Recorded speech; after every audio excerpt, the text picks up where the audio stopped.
and not just sort of at an ad hoc basis. And I agree completely with that. But I think there's a lot of technical issues that are going to have to be addressed first.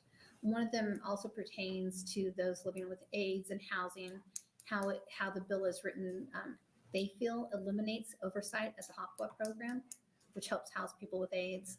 So I think there's definitely some mechanical things that might be bigger than this committee that need to be resolved with DHHS.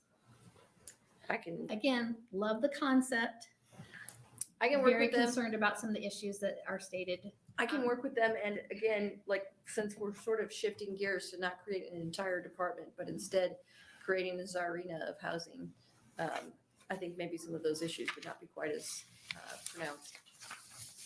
Thank you, Senator DeBoer. Thank you, Senator Blood. Are there any other questions? Seeing none, will you be staying for close? Yeah. Thank you. Thank you. We will now be taking proponents. Are there any proponents here today?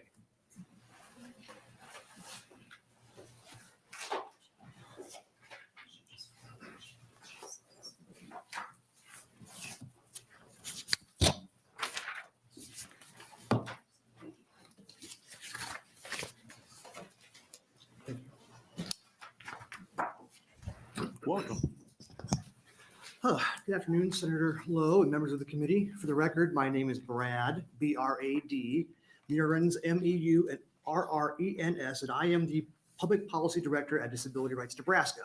We are the designated protection and advocacy organization for persons with disabilities in Nebraska, and I'm here in support of LB 424.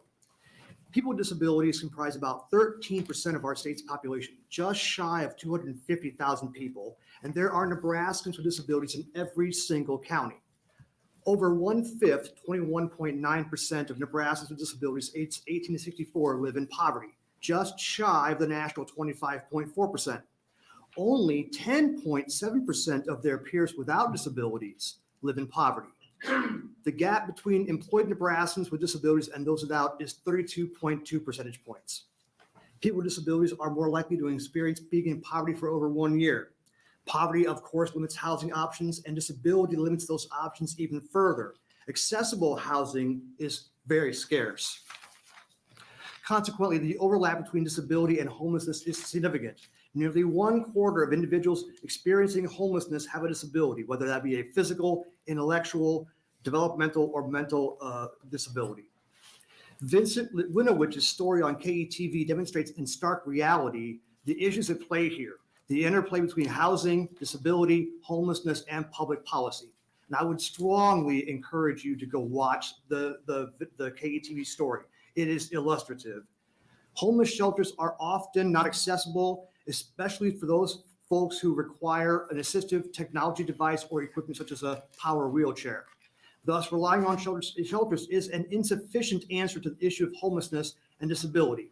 When denied access to shelters, nearly 7 in 10 people with disabilities will stay in dangerous locations like on a sidewalk or under a bridge. Housing is the centerpiece of an individual's personal life across their lifespan and a cornerstone to living independently. Accessible, affordable housing for persons with disabilities is vital to supporting their overall well-being. The bill intends that every resident of the state should have access to safe, decent, and affordable housing, and it charges this new department with several goals that are pertinent to persons with disabilities. For example, to administer programs providing for the housing needs of all Nebraska residents, and that should include persons with disabilities. Talking about being an agency for addressing housing types, shortages of all types of housing. So we would support that a centralized housing department will provide a location where persons with disabilities in the disability community can bring their issues without having to figure out who's doing what and in what departments. And ideally, we would like the bill to acknowledge the need for accessibility in housing policy, including a focus on accessibility as well as affordability, and having some representation from the disability community on the commission that's formed in the bill. As a result, we support the bill and would ask for the committee to advance the bill. Take any questions you got. Thank you, Mr. Meurens. Are there any questions? Yes, Senator Cavan. Thank you, Senator Lowe. Thank you for being here, Mr. Meurens. So I don't know if you heard the kind of criticisms that Senator Blood was raising from the submitted testimony. You probably don't get to see those. I think they're only available to us. But some of it was that, I mean, there's, I guess, some of the criticism is about the programs are working well now, and we don't need to mess with them. Is that your experience? Is that the No, housing programs are Not at all. The rate of homelessness is high within the disability community. The difficulties in finding accessible housing that's affordable and accessible is extremely difficult. Again, go check out the KETV story. It'll say admissions from folks in the housing departments will talk about how the ability to find a house or a housing that will accommodate a person's wheelchair is very difficult. So I don't know if they're working as well for folks with disabilities as it might seem. And I think Senator DeBoer has a convincing argument that's not a criticism of the bill. That's not a reason to reject the bill. That's a reason to work with the senator to figure out how can we coordinate and figure out, is there a centralized location where we can have all this information in clearinghouse and coordinate. I don't see it as a criticism. I think it's a point that we need to do some coordination. I like constructive criticism. Could you give us the name of that story again from KTV? Yeah, sure. It's called, it's entitled Handicap, which is not a word we would prefer. Homelessness, a growing problem in Nebraska. KETV, August 13th, 2015. And I've given you the link on and if you want, I'd be happy to email you. In the hand. Yeah, Okay. I'll email you the link if you want. I appreciate that. I'll take a look at it. Thank you. Thank you, Senator Cavill. Are there any other questions? Seeing none, thank you, Mr. Mayor. Sure. Other proponents?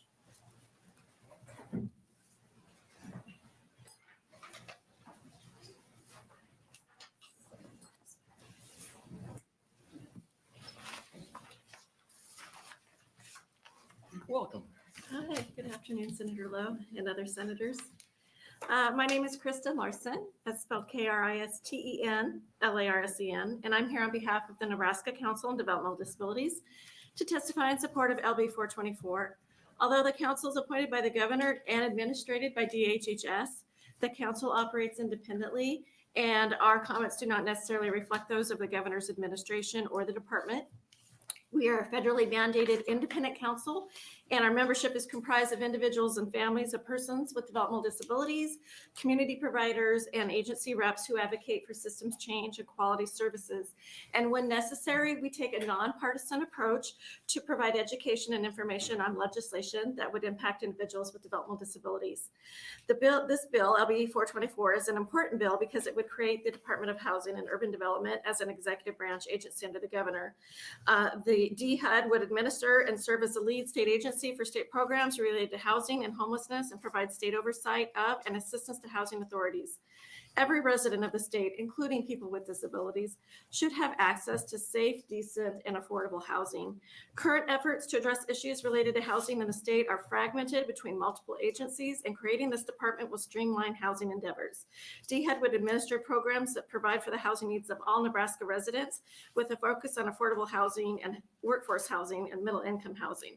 I see the lights come on and I have a lot to go on here. I just want to say that this bill ties in directly to the Olmstead Plan. The council's been very active in the Olmstead Plan, and I reference a report that was conducted and submitted to the legislature on January 1st, 2021, prepared by Technical Assistance Collaborative, and which really notes that there's been little progress in making sure that we have safe, affordable, and most importantly, accessible housing for individuals with developmental disabilities. It is critical. They are a missing steering committee member on the steering committee, and we really need to have a place to streamline those areas.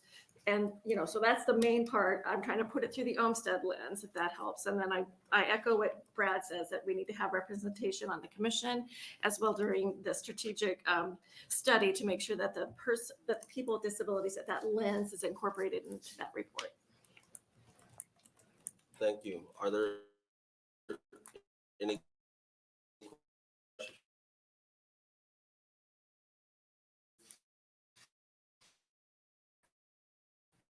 and you've chosen to this bill is to add some more representation on the committee. Yes, absolutely. You know, it talks about the 9 members that would be appointed, be appointed to encourage another one, be a person with a disability who has some not matter.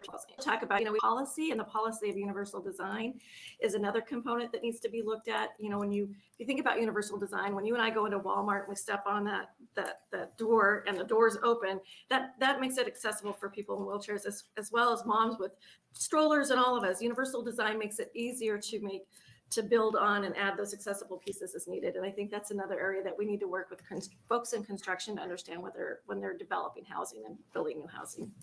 Thank you. Thank you. Are there any other questions? No? Thank you. Thank you. Are there other proponents?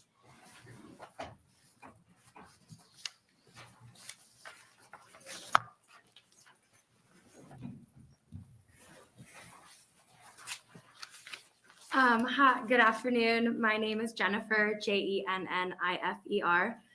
Herting, Herting.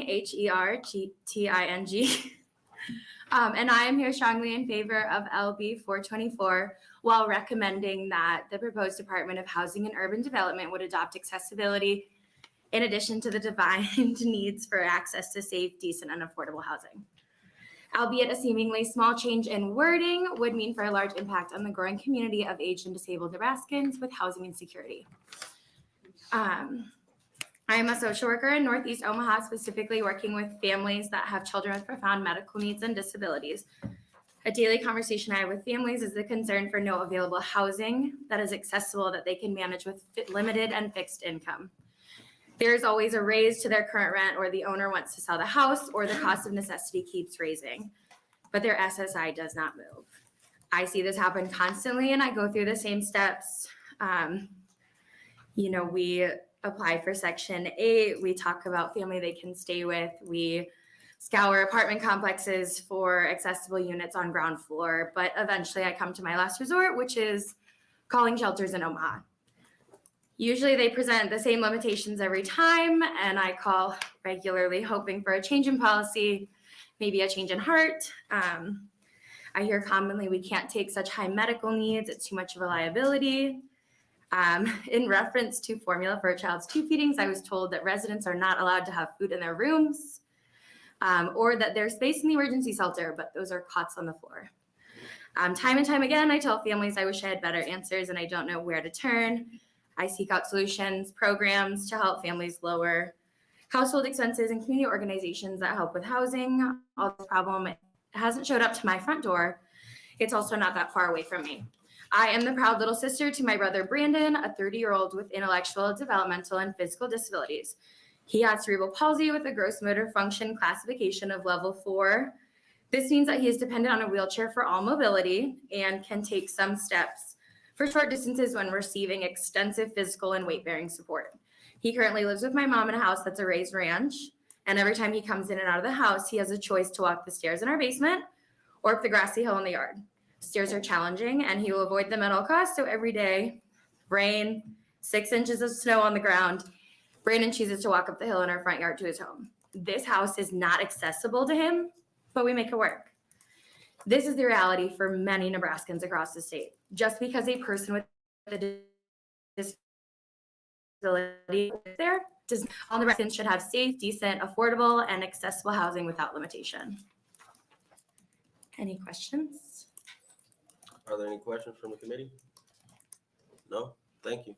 Thank you. Are there other proponents? Is anybody here to speak in opposition?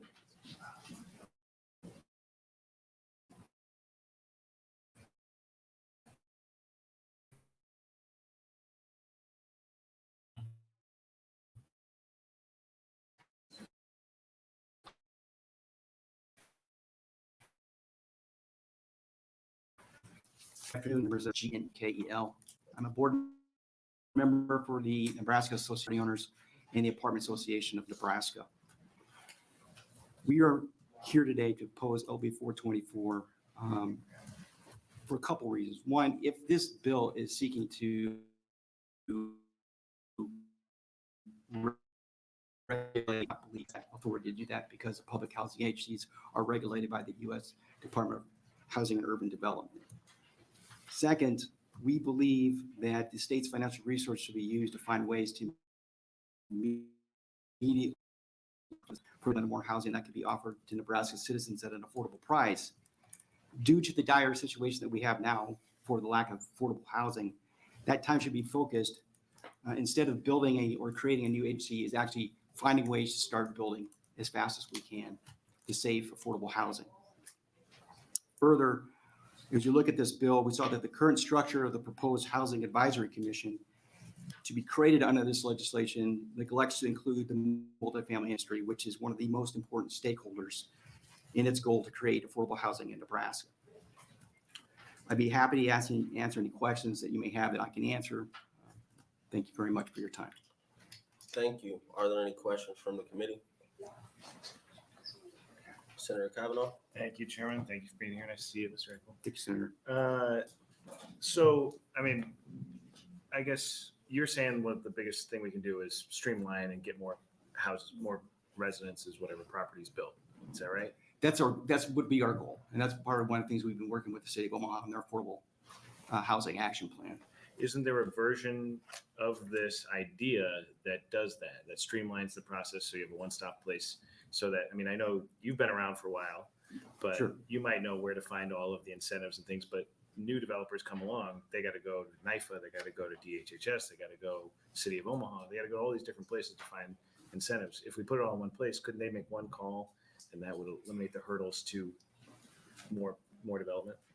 The concept is there, and I think it's a good concept. Streamline it, make it simple.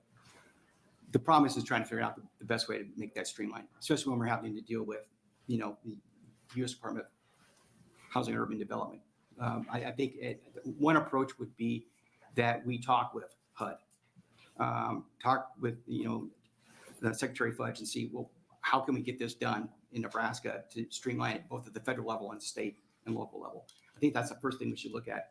So the concept is fine, but I don't think right now the way it's currently written, I think there'd be some problems with that. And again, if we do come with a method to streamline it and we can work with the federal government to create something like this, then I think that there would definitely need to be on that commission members for the multifamily industry that are not included in this bill. Because again, we're here to help solve the problem. We can build. We just need to be able to be part of that conversation so we can help. And you probably haven't seen the map that Senator Board circulated, but it looks not maybe about half of the states have some kind of program like this. Are you familiar, or is there a particular state you would point to as a model for one that works? I don't. And I'd be happy to take a look at that map and let's see what the other states have. Maybe, again, if this bill is not looking to regulate the public housing agencies, then maybe that's not going to be an issue. But if it is, then I think we have to have a discussion with HUD because they're the ones that are regulating the public housing agencies. They're the ones that fund them. So if HUD is the one that's giving the dollars to the local housing agencies, which may be part of the problem, we need to have that conversation with them and try to fix that problem. Thank you. Thank you. All right, thank you. Are there any other questions? No? Thank you. Thank you, Senator. Are there any other opponents?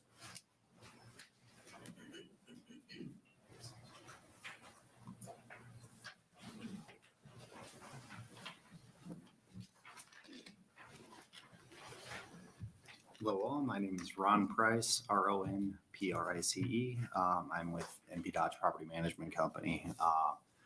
Currently about a fourth of our portfolio is affordable housing. So we're really big into affordable housing as a whole. In looking at this plan, I think probably the hardest part of it is that bottlenecking everything into one organization. I don't really think it's a one-stop shop fit all. I currently work with over 6 housing authorities in different areas in Nebraska. We also have different groups that we work with that aren't necessarily housing authorities, but also help to provide low-income housing for individuals. All of them kind of do everything differently, but the farther out you go, the problems you get into is a tertiary market, the eastern part of the state versus the western part of the state.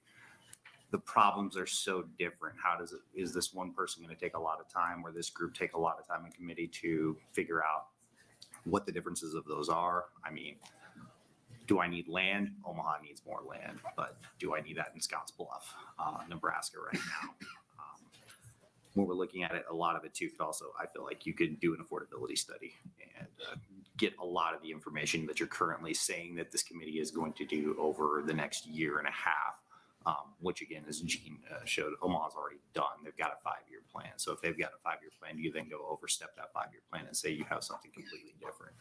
I think your time would be better served learning and figuring out what are your issues on costs. Why do we have such a supply chain issue? I mean, it goes international as well as local, but you know, the cost of wood and everything else, it's super hard to develop and super costly. To be able to build an apartment complex for $100,000 a unit, you almost can't do it for less than $150,000 right now. Why? That's the bigger question on how to solve for affordable housing, is how are you going to get that cost down so that it is more affordable to people? And the other thing you can look at is items that we can't control. Taxes. We have properties right now, just to give an example, taxes went from $18 million to $26 million. So the cost continues to go up, and up, and I don't see that tax cost or insurance cost going down at any time right now. So codes, different things that are requiring it that cost more and more money. Those are the areas that could probably be focused on, but again, could be done with a study versus necessarily creating a new housing and urban development department for the state. And I'll leave it open for question. Thank you. Are there any questions from the committee? I guess I don't know if it's a question, but it's a comment. On one hand, everybody's coming down to the legislature saying housing is the #1 crisis facing our state.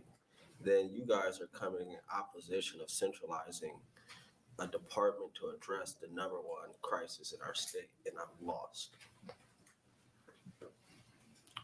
If you're looking for a response on that, it's not that it's a opposition to generating a department for that, but the way this is specifically written, it doesn't seem like it's necessarily solving for the housing crisis more than it is creating a giant committee to discover why there is an affordable problem. So it's asking the question, what's the affordable problem?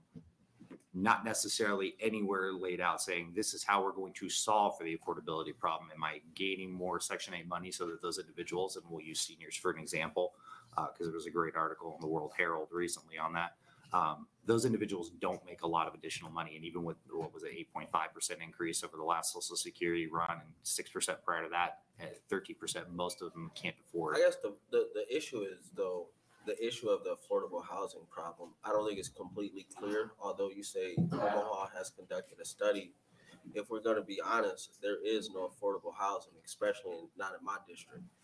And many other districts across the state, affordable housing really doesn't exist. It's an illusion that we say, but it's not a real thing. So I'm lost about why somebody shouldn't, the state shouldn't look at this to see what is really the problem with our affordable housing crisis. Again, no disagreement towards that, just disagreement on the way the bill was structured in terms of what it's looking to accomplish and how it's looking to get there. But the idea that there needs to be a problem with housing and how to solve it, and probably one governing idea on what's the best way. I think that is a positive thing. It's just hard to, the way this is structured and written, to say that it's going to actually do anything except cost taxpayers. So will you reach out to Senator DeBoer to assist her in trying to figure it out? Absolutely.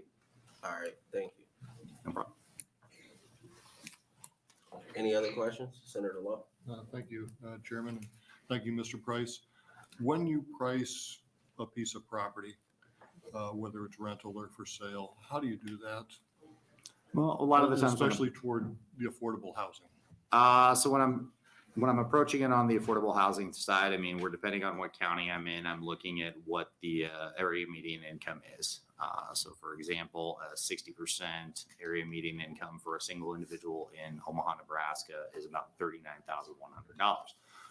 You move over to Dodge County, that number decreases because the amount of income in the area decreases. So we go by the HUD guidelines.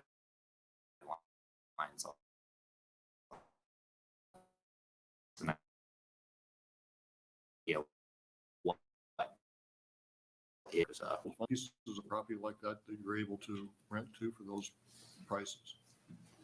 I'll be 100% honest. If it is not created through the LIHTC program, and even when the landlords attempt to keep the numbers down, you'll see that we'll call it a Class C property, which is what most people would have considered affordable today. That's dwindling and shrinking more and more and more as outside investors are coming in and buying those properties. They're creating them into more of a Class A with a higher amount of money, and they're doing what's called a value add for them. So they'll put a lot of money in, raise the rents $200 to $300, and say, "Hey, it's now a profit center for me."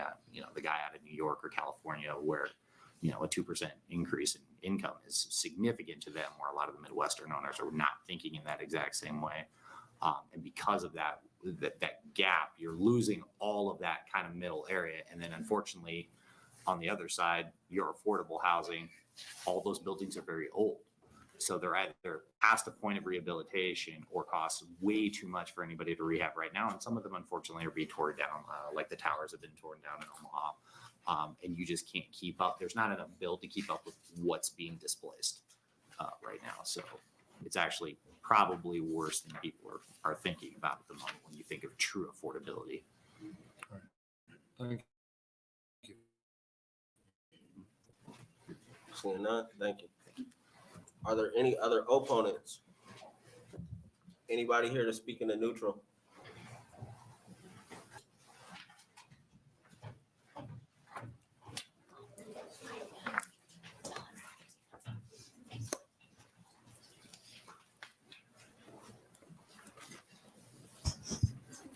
Senator McKinney and members of the committee, it's a pleasure to be here today.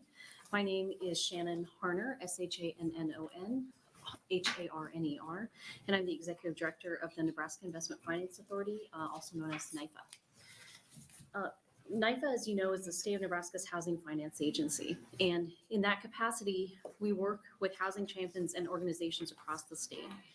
In addition, NIFA engages in understanding housing issues and solutions from across the nation through our network at the National Council on State Housing Finance Agencies. I reviewed briefly reviewed the copy of the map that had different housing agencies in it. Many of those organizations are in the National Council of State Housing Agencies with NIFA. For instance, Kansas is one of those, which is in our trade organization group. We applaud the aim of coordinating housing efforts at the state level and elevating housing issues. However, we're here in a neutral capacity because NIFA is already doing the coordination in much of what the bill is seeking. We think that this coordination function that NIFA has recently begun to undertake is even more evident with the recent report of Nebraska Statewide Housing Council, which is a statewide collection of local, regional, and statewide entities involved in the work of housing. You've heard a variety of people talk about the different levels and organizations involved in housing, and state funding does have some significant aspects of what is available to use in the state for housing. But housing is complex, it's multi-layered, and really it's a team sport. It takes people on the ground in every community to understand what their housing needs are and what they can do to help impact it, clear up through HUD and other organizations at the federal level, all the way through. An executive summary of the statewide strategic housing framework is in front of you and is available at NIFA.org in our housing framework area. It offered that as a thing for people to go look at if you haven't seen it. In addition, the Housing Advisory Committee set forth in section 14 sub 2 of the proposed legislation is made up of many of the entities that are working on the Housing Council. And you'll see on the back page, the people who are on the Housing Council. We've added more as we've moved into the implementation phase, which in the next 5 years, our goal is to create 35,000 new units, 3,000 of which are rehabilitation units, and 10,000 of which address very low income and accessible housing for people across the state. And with that, I would take any questions. Thank you. Are there any questions from the committee? No? Thank you. Are there any other neutral testifiers? No? Senator DeBoer, you're welcome to come up. For the record, there was 2 proponents, 5 opponents, and 0 neutral from the online comments. All right. Thank you, Senator McKinney, Chair McKinney. And I think what you've heard is that a lot of people have similar ideas about needing to consolidate efforts, work together, get things figured out. I definitely think NIFA has a role to play. It sounds like maybe the first take of this bill in the green copy is not the final one, which, you know, sometimes we throw spaghetti at the wall and we see what sticks and we pull that off the wall and try and make that better. And then we come up with a law that works. But there is an idea here because if you were to try to figure out all of the pieces of law about housing in Nebraska as a senator, and you were to try and go through, you would have a difficult time finding all those pieces. By virtue of the fact that I wrote this bill and then DHHS said, well, I didn't write this one. Actually, I was helped to write this one by people who work in the area. And then we missed some. They're scattered so many different places that we missed some. This is all over the map. We are not doing this in a coordinated manner. NIFA is definitely starting to step up and help us with that, but we ought to have somebody who's coordinating that the legislature can work with, that the governor can work with, that we can all work together, because housing is such a big issue. And I have no need to try to take over, and it would be unconstitutional to try to take over what the federal government is already doing in this field. We just need to add our piece and make sure that we're coordinating with the feds and at the same time with the locals. We need to get everybody going in the same direction. Let's stop kind of going all in different directions and get everybody in the same direction to work on this issue. And that's what I would like to do. All right, thank you. Any questions from the committee? No, thanks. All right.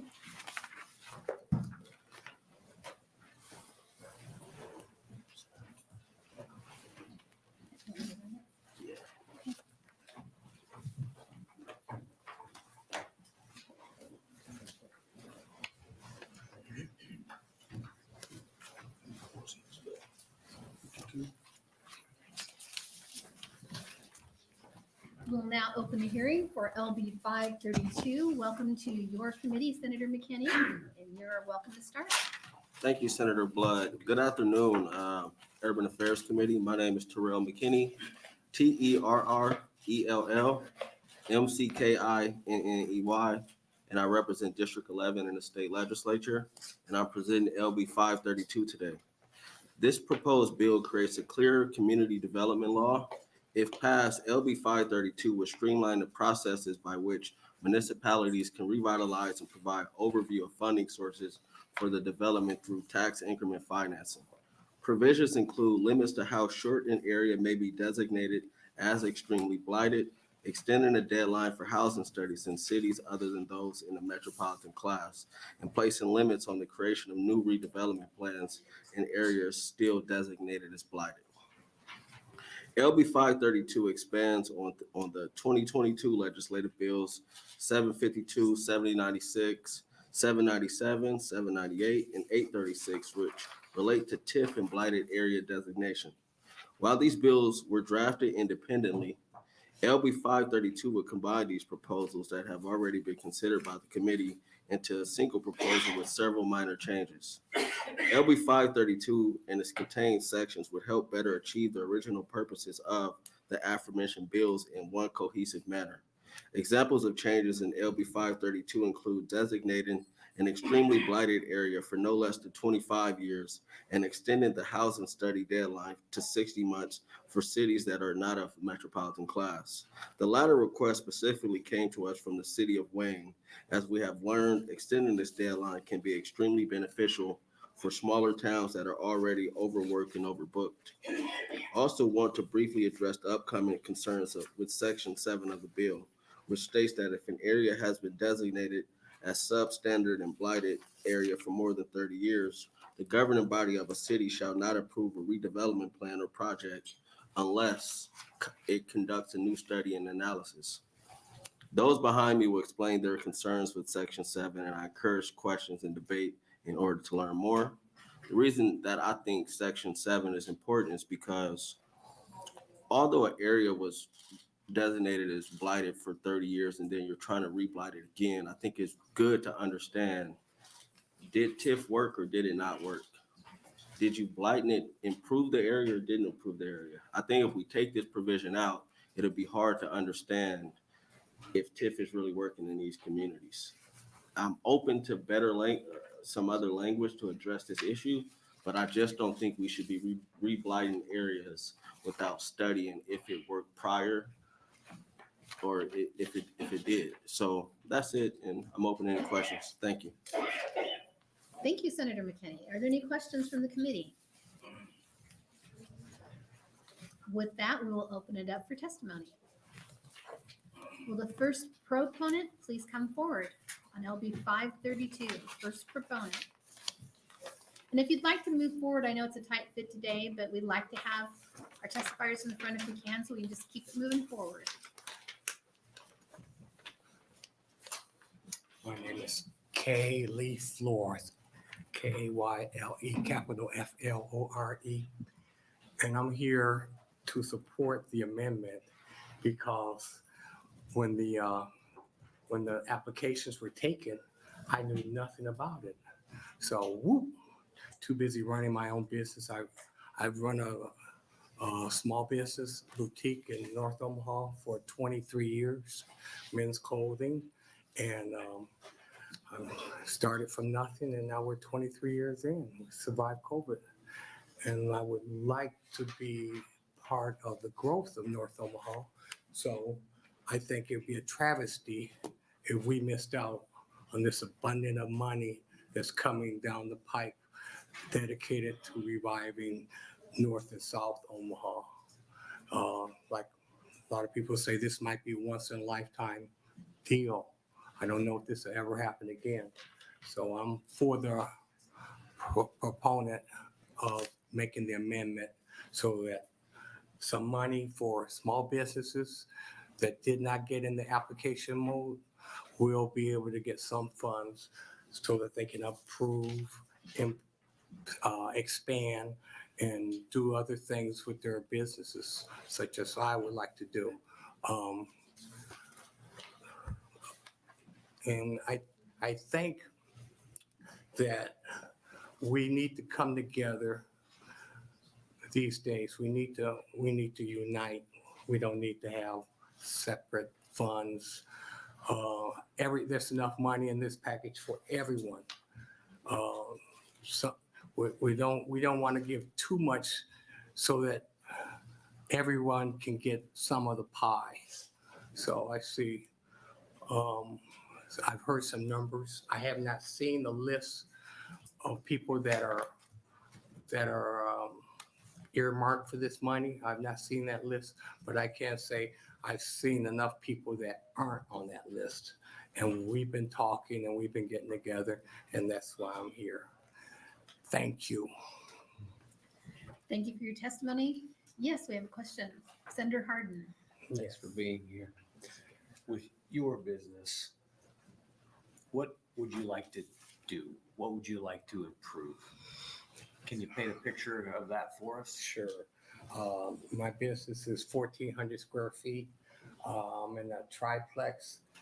The building is for sale, but it's in terrible shape, and the landlord wants way more money than it's worth. But I would like to buy the building. I would like to expand and probably move my business to another part of town or another state. I'd like to grow it online presence. We do very good. We're successful at what we do. We just need to grow before someone else grows and overtakes us. Thank you. All right, are there any other questions? All right, thank you so much for coming. All right. We're on our next testifier. Please come forward. For LB 532, our next proponent. Any other proponents for LB 532? All right, then we'll go to opposition. Any opposition for LB 532?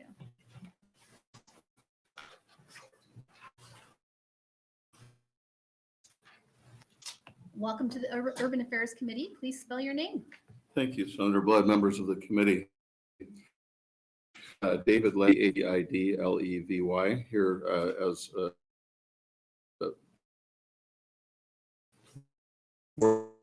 property owners with about 500 members who own millions of square feet of commercial space and thousands of apartment units, mostly in Omaha and Lincoln, and Omaha by Design as a board member, president of the board of directors of Omaha by Design as well, which is a nonprofit organization focused on advocacy and uniting and educating for good urban policy and urban planning and urban design in the Omaha metropolitan area. While I am testifying in opposition to LB 532, I first want to say that the groups on whose behalf I'm testifying as a board member support sections 1 through 6 of the bill. As Senator McKinney said in his opening, those clean up and clarify and improve the community development law. They also leave cities with discretion. As I think you all know by now, TIF in cities can only be used with the approval of that city's city council, its elected legislative body. And sections 1 through 6 leave those elected legislative bodies with discretion and local control. They all use the word may. Section 7, however, which the groups on whose behalf I'm testifying, uses the word shall. And in doing that, it takes away local control and the discretion of those elected legislative bodies, really in cities of all shapes and sizes. All communities and all situations differ. It may be in a small town, for example, that's using TIF that after 30 years, the redevelopment of the area simply isn't done. Maybe a project comes along every 10 or 15 years and the redevelopment of that area hasn't completed yet. Or in a city like Omaha, their downtown is very large and that takes many more than 30 years. That's really an ongoing effort. I see I'm already to the orange light, so I'll stop and offer what I think may be a compromise or a potential solution regarding Section 7. I understand Senator McKinney's desire for additional information, and my main point here is to retain local control and local discretion. And so rather than requiring a full re-blight designation, which could undermine existing TIF projects and limit or prohibit the use of TIF going forward in that area, require a study at that point, arm that elected legislative body who's exercising its discretion with information on whether how that redevelopment plan has produced, how it's worked, what's worked in that area over the last 30 years, what's not worked. I'll stop there and I'm happy to answer any questions. Thank you, Mr. Levy. Are there any questions? All right, Senator Kavanaugh. Thank you, Senator Blood. Thank you for being here, Mr. Levy. Yes, sir. Okay, so I guess I'm reading this as they shall not do this unless they meet these other requirements. Are those other requirements out of their ability? They somehow outside of it? They're not out of their ability, but what this bill, at least as I read it, would be to require to do a new blight study and to redesignate the area as blighted and substandard. Those studies are usually done on an area. It's impossible. It's very difficult, if not impossible, to get the data to do a blight study on a single site or even on a single block. And so the concern here is that you have an area that is partially redeveloped after 30 years. For whatever reason, it's taken a long time, but it is redeveloped enough so that when you go to redo the blight study after 30 years, it comes up as not blighted at that point. But there still may be a lot of work to do.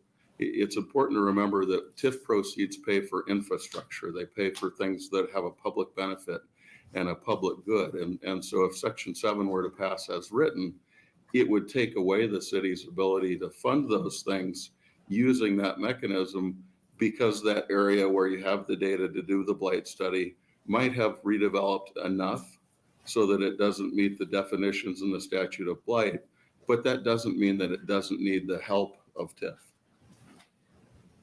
I guess maybe I'm misunderstanding.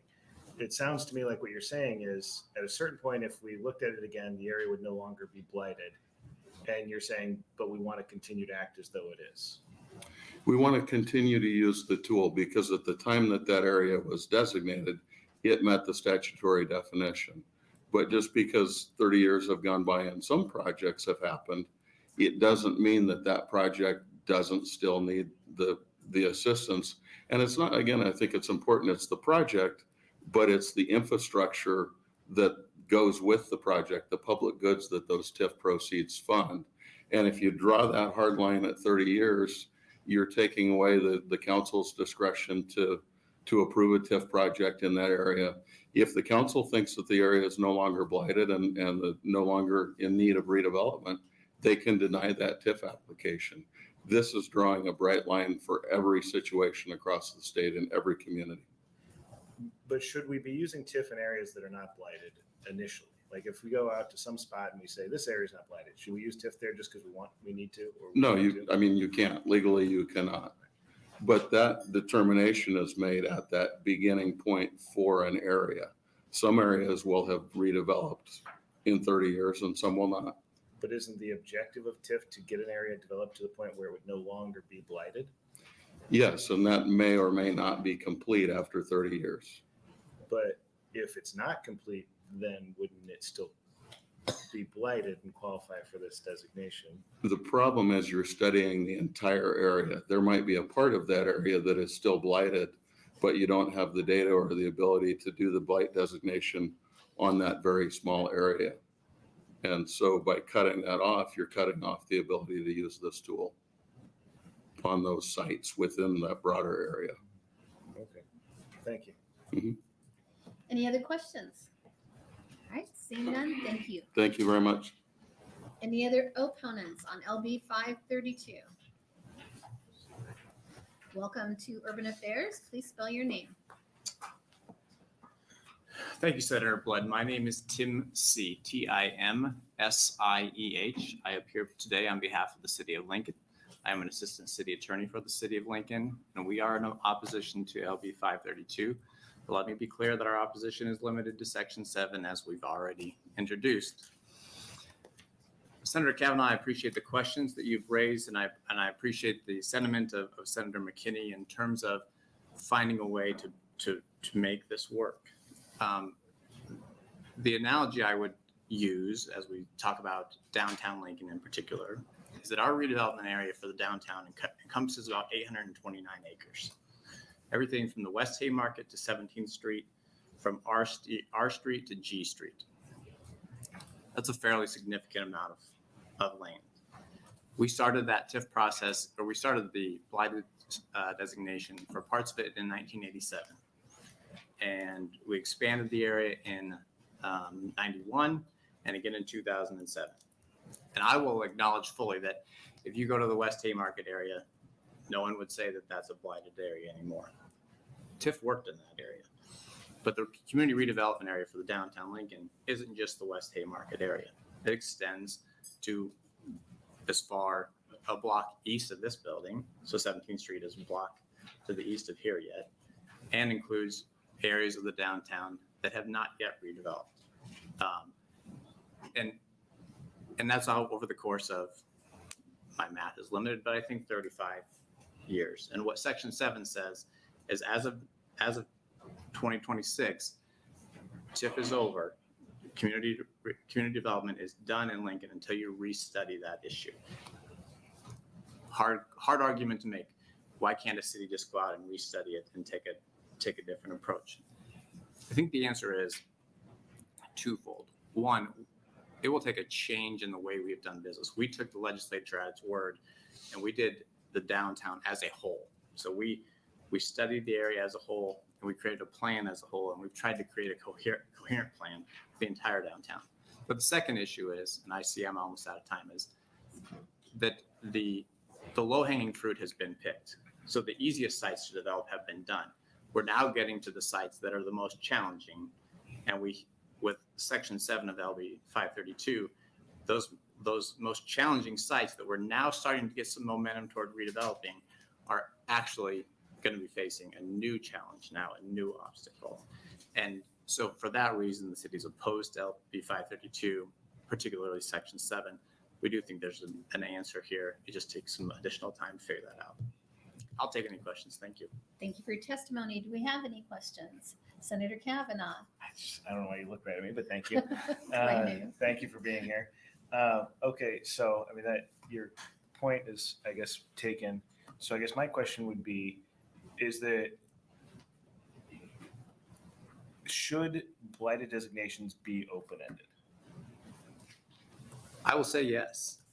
I think blighted designations should be open-ended, but you do have elected officials in the form of city council members who have the ability to say, A, no to a project, or B, with sections 1 through 6, I don't remember which particular section it is in this bill, gives the city council the clear authority to pull back that designation or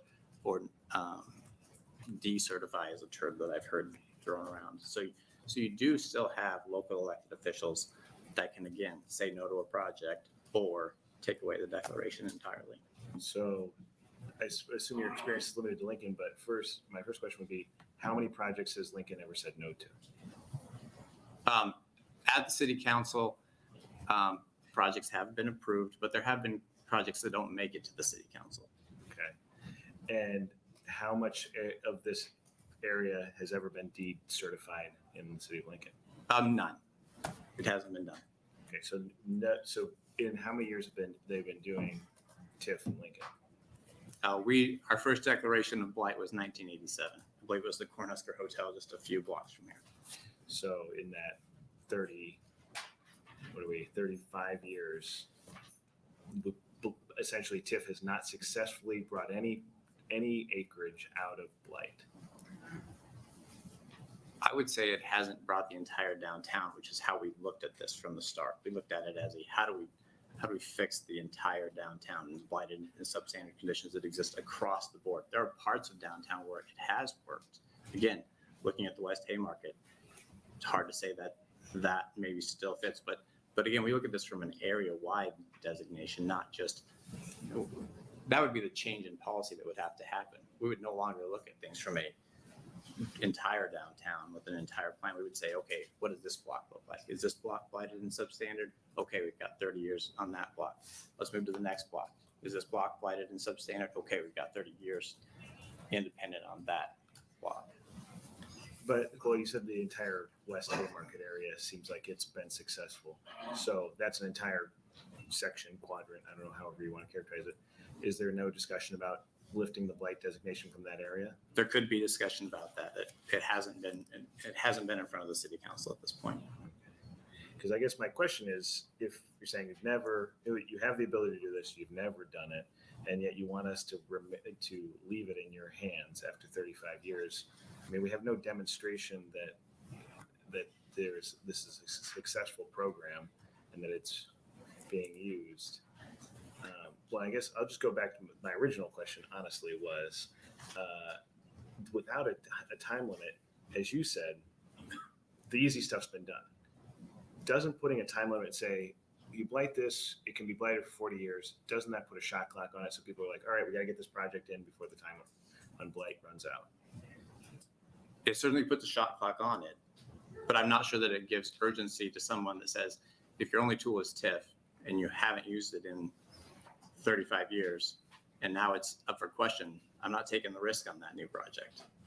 I'm just going to let it sit there. Your most challenging sites now just became more challenging. Okay, thank you. Thank you. Thank you, Senator Kavanaugh. Are there any other questions? Seeing none, thank you for coming in today. Thank you. Any other opposition, LB 532? See, all of our cities are being represented here today.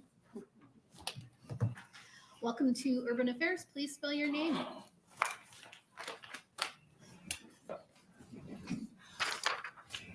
Good afternoon, members of the Urban Affairs Committee. My name is Jennifer Taylor, JENNIFER I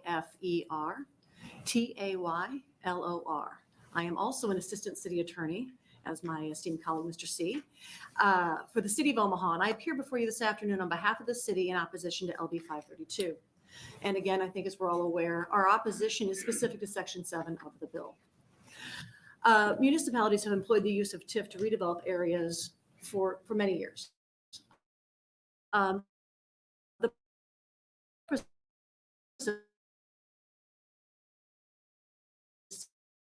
to reasons of the property, inadequate planning of the area or excessive land coverage by buildings thereon, or what I always focus on, because of defective design and arrangement of buildings, faulty street or lot layout, congested traffic conditions. So there's a lot that we look at in the bill and trying to address to redevelop areas. As Mr. C and Mr. Levy have indicated, cities will look at large areas and establish a blight designation, a blighter standard designation based on a particularly large area. Oftentimes it's because that's the data that's available to make that determination. You have to look at the condition of all the buildings. So in a particular area, you look at the condition of all the buildings, and if most of them or many of them are poor or substandard, it meets the definition. If many of the street layouts in there are poor or substandard or faulty, it meets the definition. So then you've designated an area as blighted substandard, and you've allowed the use of TIF as a tool. It would seem to make sense that once an area has been sufficiently redeveloped, that TIF is no longer necessary or isn't a tool that's needed to continue redevelopment of an area. And that kind of tends to follow from the concept. However, what I think Mr. C, wow, that came up fast. Okay. What Mr. C has indicated, and I think what we're concerned about is if you look at an area, and let's just say it is 100 acres of a particular area in downtown or North Omaha, and 50 of those acres have developed. But on the other side of the street, let's say there's a street that goes down the middle of that area. On one side, you have a great amount of development. Everything's been redone. You've built new buildings, and you've fixed all the street layouts. You've installed utilities and infrastructure. On the other side, you have a whole area where half the plots are half built on, the streets are inadequate, there's no sewer, there's no utility infrastructure, but it's all in the same area. Well, now you look at that area, it's half redeveloped. It no longer meets the definition, but that half that's on the other side of the street still most definitely needs the use of the tool in order to fix those problems that were in existence to begin with. So to go and say that you must recertify the entire area, you're actually requiring that that area not actually redevelop at all in order to continue using TIF as a tool. And I see my time is up. Thank you, Ms. Taylor. Senator Kavanaugh, do you have any questions? Of course I do. Thank you. Thank you, Senator Blood, and thank you, Ms. Taylor, for being here. Well, first off, I guess I'm not sure I agree with the reading that you'd have to recertify the whole area. I mean, maybe I'm reading it more narrowly than you are, but so if there was a change to Section 7 that would allow for just a recertification of a portion of the area, would that change the opposition? That may make some difference. It depends on how we clarify that area. For example, North Omaha and downtown, to be specific, is actually one community redevelopment area, and it goes from Reed to Hamilton, the river to 48th. That's all one single community redevelopment area. How I divvy that up in recertification, I'm not sure what we would do, but that's an avenue we could pursue. I would also suggest, and I wholeheartedly agree with Senator McKinney, I think more information and additional presentation of that information to the legislative bodies at the local level is important.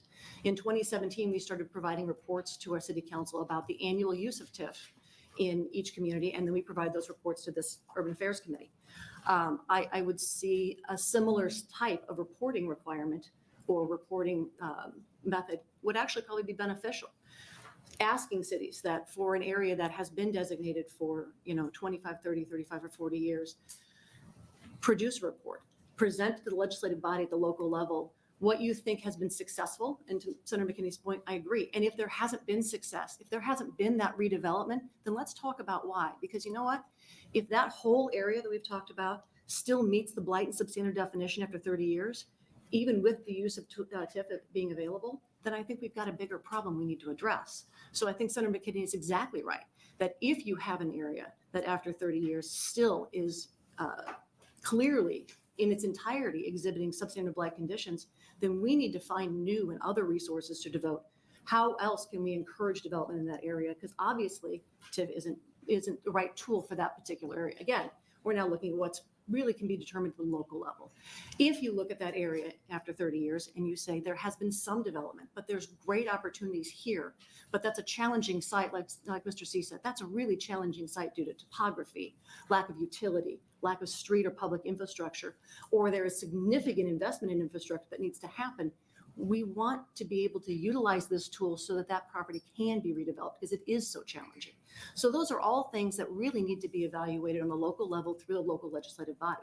But I wholeheartedly agree that I think a reporting mechanism or trying to better understand how our tool is being used, in particular redevelopment areas, is a wonderful idea. So I'll ask you the same question I asked Mr. C. Has any area in Omaha ever been decertified or taken out of blighted designation? Yes. Where was it? The city of Omaha actually at one time designated a portion of the old mill area as blight and substandard. The purpose of that blight designation was actually to install a significant amount of street and sidewalk and sewer infrastructure. After that TIF was repaid, which was I think 2 years, that designation was removed. I would also suggest in the many conversations we've had about this concept over the last couple of years amongst the city attorneys and members of this committee, some of the concern has been whether or not the municipality has the right to, or the ability to, under the law, to, for lack of a better phrase, decertify an area.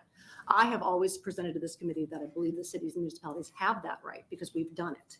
But many municipalities have indicated they don't believe they do because it's not prescribed in the community development law. So actually, that's a large part of the reason that this concept has been introduced over the last couple of years, is so that it's clear to communities that they do have the right and authority to remove a designation if they think it's appropriate. And is that in this bill? This bill does offer or does allow municipalities the option to do so if their legislative body sees that that is appropriate. In those other sections where you haven't been talking about. Correct. The ones that we are actually very supportive of. So when we're talking about bifurcating or breaking up these areas, you mentioned that the city of Omaha blighted all of downtown, and I'm sorry, what was the southern edge? The southern edge is Harrison. So from Hamilton? Harrison. Harrison. Look it up. Well, Harrison's the county line. Yep. Hamilton's My much apologies. north Harrison Street on the south. of there. So from Harrison Street, so from the county line to, I'm sorry, did you say Reed Street? So generally bounded by Reed Street to the north, Harrison Street to the south, Missouri River to the east, and 48th Street to the west. And is there a reason that the city had to blight that entire quadrant of the city? I mean, that's- Actually, it's interesting, and I also appreciate bringing this bill because it allowed me, or it got me to look this up. This was done in 1992. And actually in 1992, in order to comply with the 35% restriction or restriction on cities metropolitan class, the city of Omaha removed designations from several areas and recertified several others. And that's what it did in 1992. And this was the area that was redesignated. So the city did have to go through a process to determine that area was still blighted. Correct. And I guess my question is, those are some very different areas. I mean, Mhm. 42nd Street on the west, that's UNMC, Mhm. that's Blackstone, that's Midtown Crossing, that's downtown where we're building the Mutual of Omaha Tower. That's the First National Tower. That's the Mutual of the Omaha, the Woodman Tower. That's the courthouse. I mean, there's a lot in there. That's the CHI Center, the baseball stadium. It goes down to the zoo is in there, the old baseball stadium, and then I'm not 100% certain on where Reed Street is, but that's all of North Omaha. Those are some wildly different areas that have seen development investment very different over the last, since 1992, 21 years, right? 31 years. 31. Oh, geez. I guess to my mind, the bifurcation issue here and requiring recertification, some of that area, and of course, Midtown Crossing and Blackstone's in my district, those areas seem like they may be out of the necessity for a blight designation at this point. And so I guess that's where my mind goes when I think some of these areas in that giant swath would certainly merit continued designation, but some of them clearly don't, or maybe not clearly, but in my uninitiated perspective, maybe wouldn't qualify. And I think I completely understand that. And I would point out just off the top of my head, and this is actually information I think a study like Mr. Levy has suggested would bring to light. Yes, but just east of Midtown Crossing is an 8 square block area of vacant land that actually does not have appropriate streets running through it. It's all bifurcated by alleys. It has no decent infrastructure, no sidewalks. So in order to redevelop that area, there's a significant amount of public infrastructure that would have to be installed. And that's just a couple blocks to the east of Midtown Crossing. If you look Isn't that down. a property that the Mutual of Omaha bought and demolished themselves, though? No, there's a lot of it has been somewhat vacant. There's also a number of, they would say, underutilized low density development in that area as well that I think if we look at densifying our downtown urban core, those are properties that would be ripe for redevelopment, but would need some assistance with demolition and with street infrastructure and utility infrastructure. There's also large vacant areas downtown that we would like to see broken up. Super blocks are not conducive to a pedestrian and a good urban environment. So in order to break those super blocks up, when they're redeveloped, we need to install street infrastructure, sidewalk infrastructure, utilities, sewers, et cetera. And those are what makes downtown development oftentimes very challenging.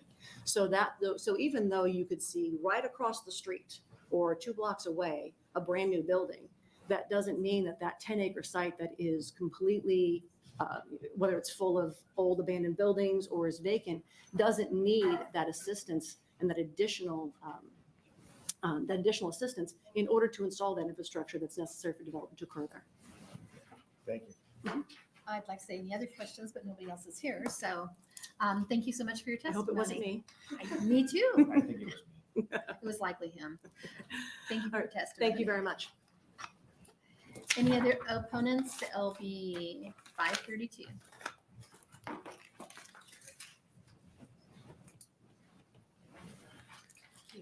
Welcome to Urban Affairs. Please spell your name. Greetings, Senator Blood, Senator Kavanaugh. My name is Christy Abraham, Christy Abraham, here representing the League of Nebraska Municipalities. For the record, we are opposed because of Section 7, but I want to really highlight those sections of the bill that we do really like, and I want just to raise them up and thank Senator McKinney and his excellent legal counsel for working with us on those sections. The first is Section 2. It allows the city to clarify how long a designation of extremely blighted can last. This has been an issue in one of our municipalities. They declared some census tracts to be extremely blighted. The concern was because of the definition of extremely blighted, after a couple of years, it's possible they could move away from that designation. And so the city wanted to make clear that when you make that designation, it can last not less than 25 years unless removed sooner by the city. That's what Section 6 is, Senator Kavanaugh. This is, again, another issue that municipalities across the state have been asking for, and that is allowing a municipality to review their designated substandard and blighted areas and determine whether those areas still meet the definition. If they do not, the municipality can be allowed to remove that designation. Omaha is certainly a leader in TIF, and we appreciate them. We have city attorneys out there that unless there is specific statutory authority for them to de-blight something, they did not feel comfortable doing it.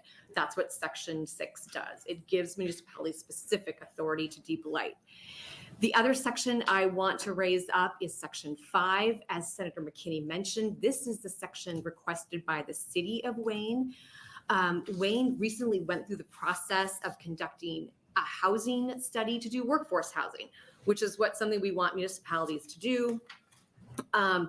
Currently, the housing study has to be current within 24 months before carrying out construction of workforce housing. This study actually cost Wayne several $1,000s, closer to $14,000 to do that study. We love the city of Wayne. They are not growing at alarming rates. So in 24 months, Wayne is going to look fairly similar to the way they do now. And that's why they asked for this extension, that the housing study be good for 60 months or 5 years. That extension does not apply to Omaha. It's only for other classes of cities. So again, we are very grateful for this committee and their staff for working with us on this bill. We continue to look forward to working with Section 7 with you to figure out a compromise on that. The rest of the sections, we just want to say how much we support those. I'm happy to answer any questions. Thank you for your testimony. Are there any questions? Senator Kavanaugh. Thank you, Senator Blood. Thank you for being here, Ms. Abraham. I'm going to try and be brief on yours.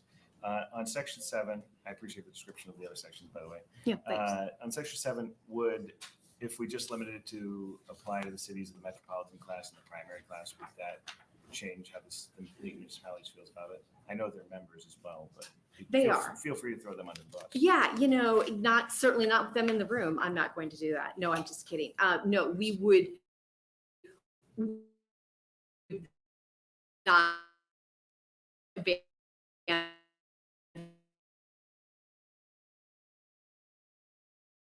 of Omaha, massage the language to give the city councils and village boards the authority to be like, hey, we need more information on this substandard and blighted designation. We certainly appreciate the argument, like 30s, has it worked, has it not? So let's figure out some language that can work so everybody can come to a compromise on that. Thank you. Sure. Thank you, Senator Kavanaugh. I actually have a quick question. Sure. So, and I'm not sure that's come out in the hearing today, but don't municipalities have the ability to set the standard already? Like when they're going to review their TIF and how they're going to review their TIF? Absolutely. We would agree with that. We think the community development law as written now gives municipalities a lot of authority to sort of develop their own policies and regulations about how they want to work TIF. So a municipality could already have in its internal regulations, hey, after 30 years, we really want to review our substandard and blighted designations and see how this is working. They absolutely can already do that now if they would like to. And if memory serves correct, because it's been 6 years since I've been on the council, but isn't that the case in general for our more populous municipalities? That they do have policy like that? Yes, and again, I lift up Lincoln and Omaha. They are very sophisticated when it comes to TIF and know what they're doing. And I think they have all sorts of internal policies like that that helps them, navigate what is best for their municipality. Fair enough. Thank you. Thank you for your testimony. Thank you. It's good to see you both. Any other opposition to LB 532? Any opposition to 532? With that, any in the neutral? LB 532. Any in the neutral to LB 532? With not, we'll ask Senator McKinney to come forward and close. While he is coming to the desk, I'd like to say that we have no letters in reference to proponents, no letters of opposition, and none in the neutral for LB 532. Welcome Thank you. Thank you to those who came to testify. I'm willing to work with the cities of Omaha and Lincoln to try to figure out a compromise on that language. We've had discussions with them, and I told them I'm open to, some alternative language. They haven't sent me any language, so I have none to present to the committee. So I would advise them that if they want to change, send it over. Thank you. Thank you, Senator McKinney. Are there any questions for Senator McKinney? All right. Then we will officially close the hearing on LB 532 and move forward to LB 531. Welcome again, Senator McKinney. Thank you, and good afternoon again to the Urban Affairs Committee, Senator Blood and Senator Kavanaugh. My name is Terrell McKinney, TerrellMcKinney, and I represent District 11 in the state legislature, which is North Omaha. We're here today to talk about LB 531, and it would amend existing statutes outlined during the 1024 process and lay out the process going forward. Last session, we passed LB 1024, historic legislation spearheaded by Senator Justin Wayne and myself to devote American Rescue Plan dollars to economic recovery in North Omaha. As the process progressed, we combined efforts with South Omaha.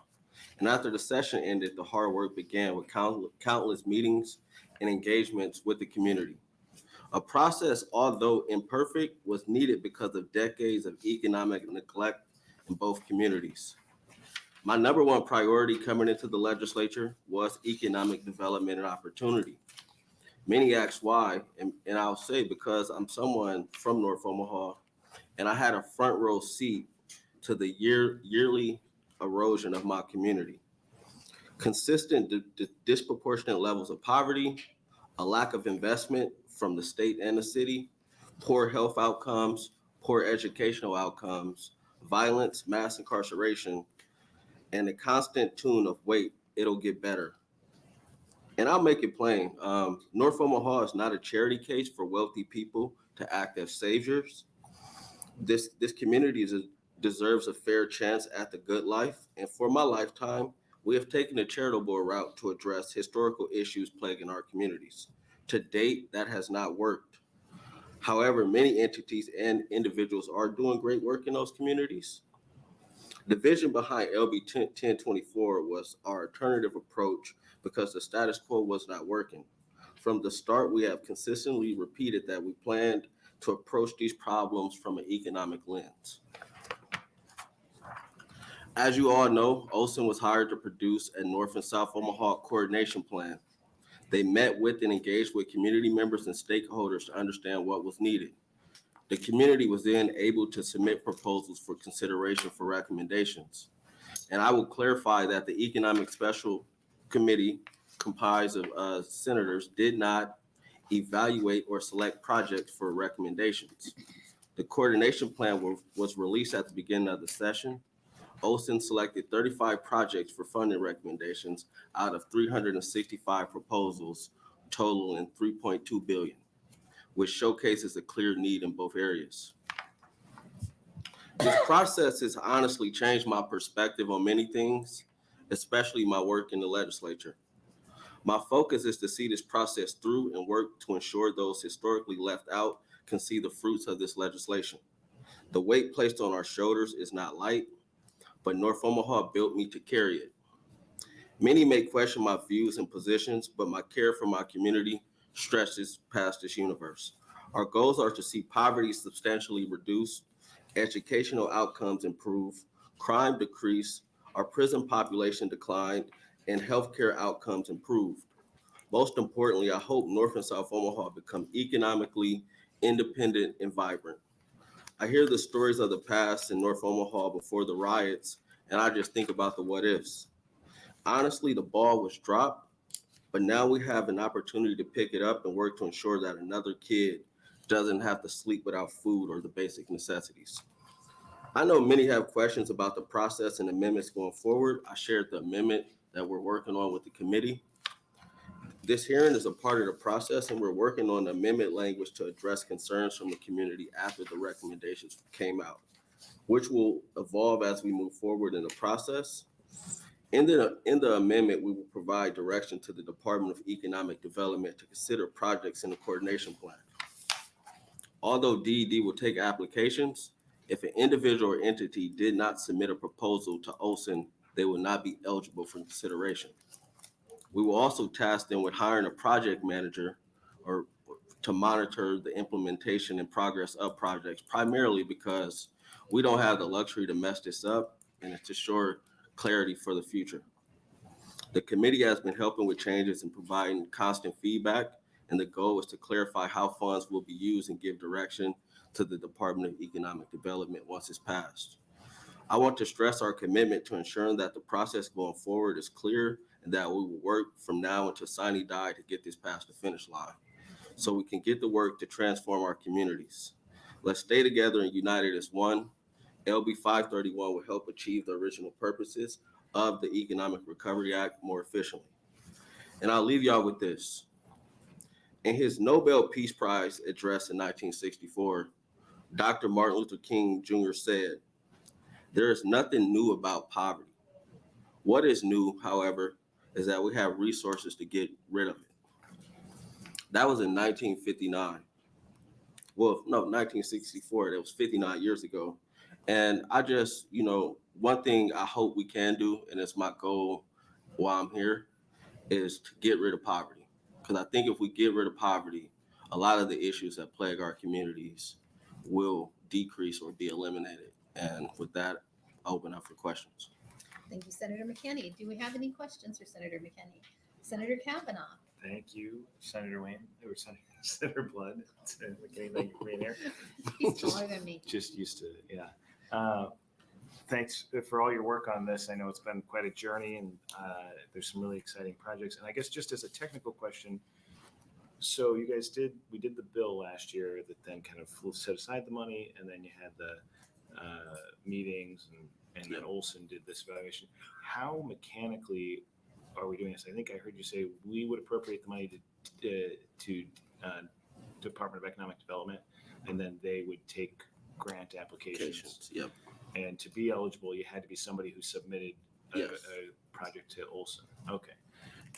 And so are we asking for the same amount that was talked about last year, or are we looking? For So more? in LB 1024, some money was set aside for, it was 60 million for the airport project, about up to 30 million for innovation hub. I think 5 million for a chief stand and bear film, 1 million for financial literacy, and I think 6 million for crime prevention and internships.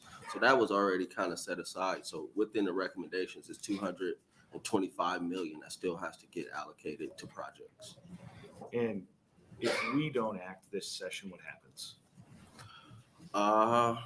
If we don't act, then the money just sits there. And people can't get started on the projects we're talking No, and then potentially it could be taken away if we don't act.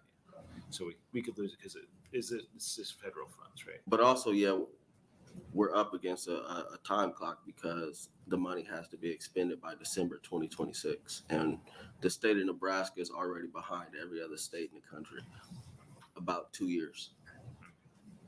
Thank you. No Look forward problem. to hearing from everyone. Thank you, Senator Kavanaugh, and we'll move forward to proponents. Thank you, Senator McKinney. First proponent on LB 531.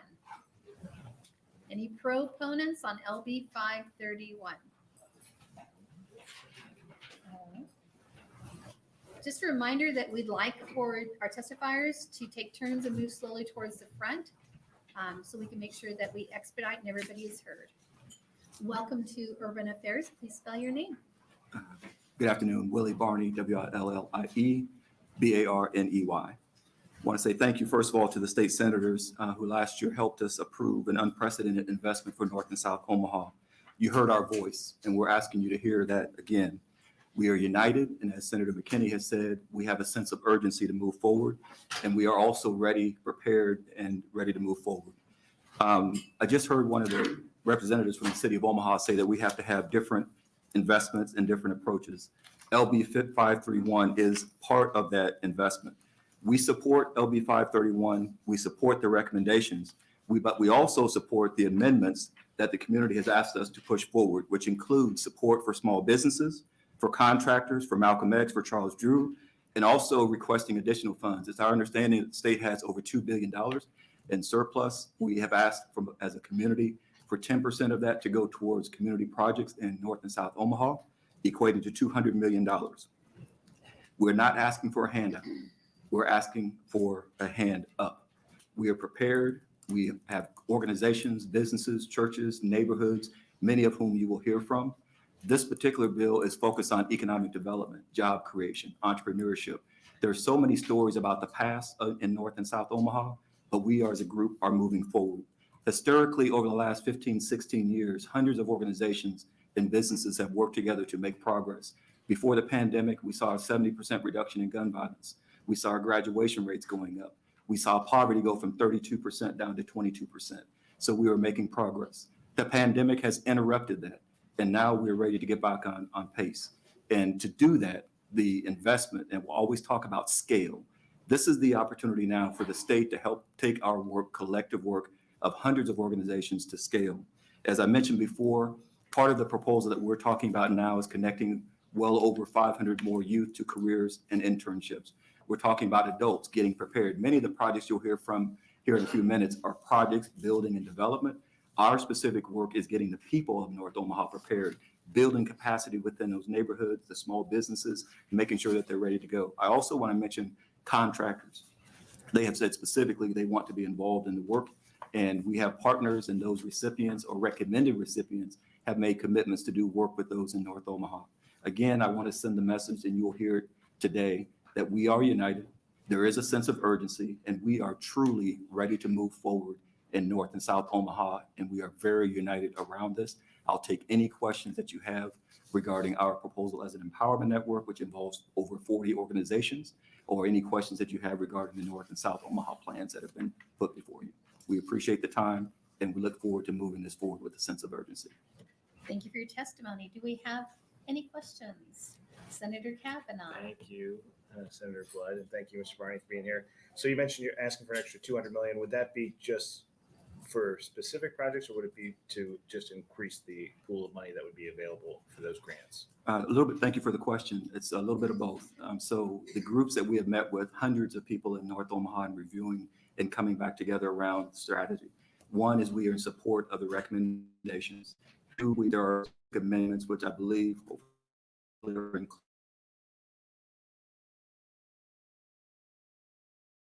best businesses for contract, Alchemex, our refugee immigrant community, and also some media related strategies that are a part of that.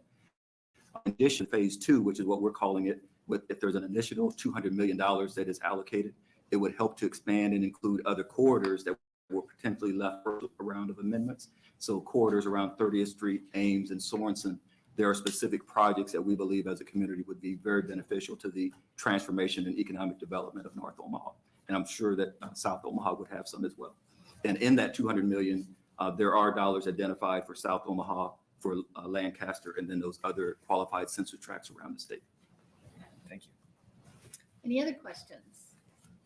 Seeing none, thank you for coming in today. Thank you so much. Look forward to moving this forward. Our next proponent for LB 531.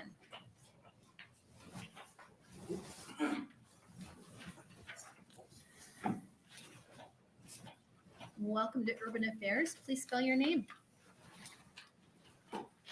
Cesar Garcia, CESAR-GARCIA. I'm the Executive Director of Canopy South. Canopy South is in support of LB 531. We are a community development nonprofit based in South Omaha, focused on our work in elevating economic vitality, enhancing community vibrancy, bolstering high-quality education, and developing affordable and mixed-income housing. We were created due to an unmet need, the need to have an organization dedicated to breaking the intergenerational cycle of poverty in South Omaha neighborhoods. Our work, as our name indicates, is meant to serve as an umbrella where we work in partnership with residents, stakeholders, service providers, nonprofit organizations, elected officials, and other agencies. Our partners have been helping amplify the needs of South Omaha, a community with high needs and with residents that typically do not advocate for those unmet needs. Canopy South, along with several of our partners, have been working on supporting the allocation of ARPA funds for North and South Omaha for over a year. Collectively, that's hundreds of hours, financial resources, and unwavering efforts that each of our organizations have dedicated to arrive at this point. I would like to take this opportunity to express our gratitude to the Economic Recovery Special Committee for taking such a bold, strategic, and transformational initiative, for establishing the process for hiring a third-party consultant to vet projects and applications. We commend you for the amount of work and the thoughtfulness. Through this sound process, Canopy South and our partners have been recommended to receive funding that would be leveraged to foster transformation, fundamental change, and long-lasting economic growth in North and South Omaha. Projects will impact youth enrichment and educational programs, workforce development, healthcare, broadband infrastructure, public space improvements to attract tourism, affordable housing, small business support, and multimodal transportation. We are joining today in unity with many organizations from North and South Omaha that have successfully submitted applications that have been recommended for receive funding. We also counting the support of many organizations that were not recommended for funding directly, but understand the historical importance of this opportunity to inject millions of dollars into our local economy. The once-in-a-lifetime funding will help both North and South Omaha, communities that have been disproportionately impacted by the pandemic, and these fundings will help bolster their communities transform the landscape that currently exists and the changes the outcomes for thousands of families by improving their quality of life now, generations to come. Thank you, Mr. Garcia. Are there any questions? Senator Kavanaugh. Thank you, Senator Blood. Thank you for being here, Mr. Garcia. So just so I understand, Canopy South is one that you were recommended in the Olson plan.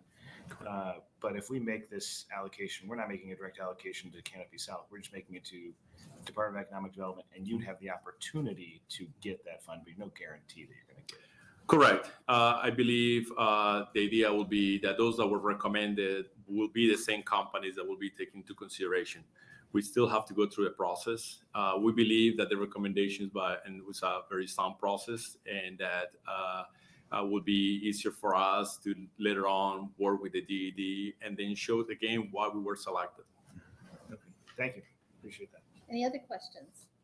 Seeing none, thank you for your testimony. Next proponent, LB 531. Welcome to the Urban Affairs Committee. Please spell your name.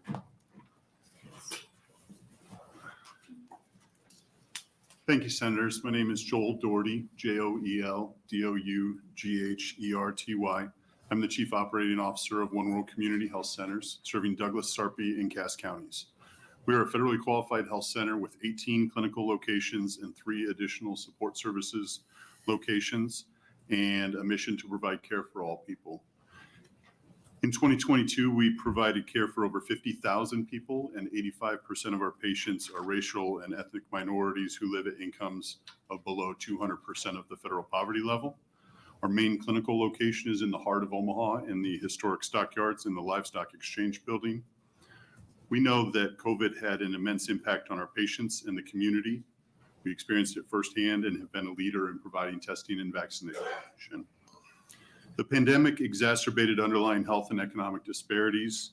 Low-income families were and are much more likely to work in essential or public-facing jobs, have fewer resources, larger transportation hurdles, and less access to healthcare and support services. This was especially true for COVID in the meatpacking plants, one of the biggest industries in Nebraska and in South Omaha, where large outbreaks of essential workers were commonplace.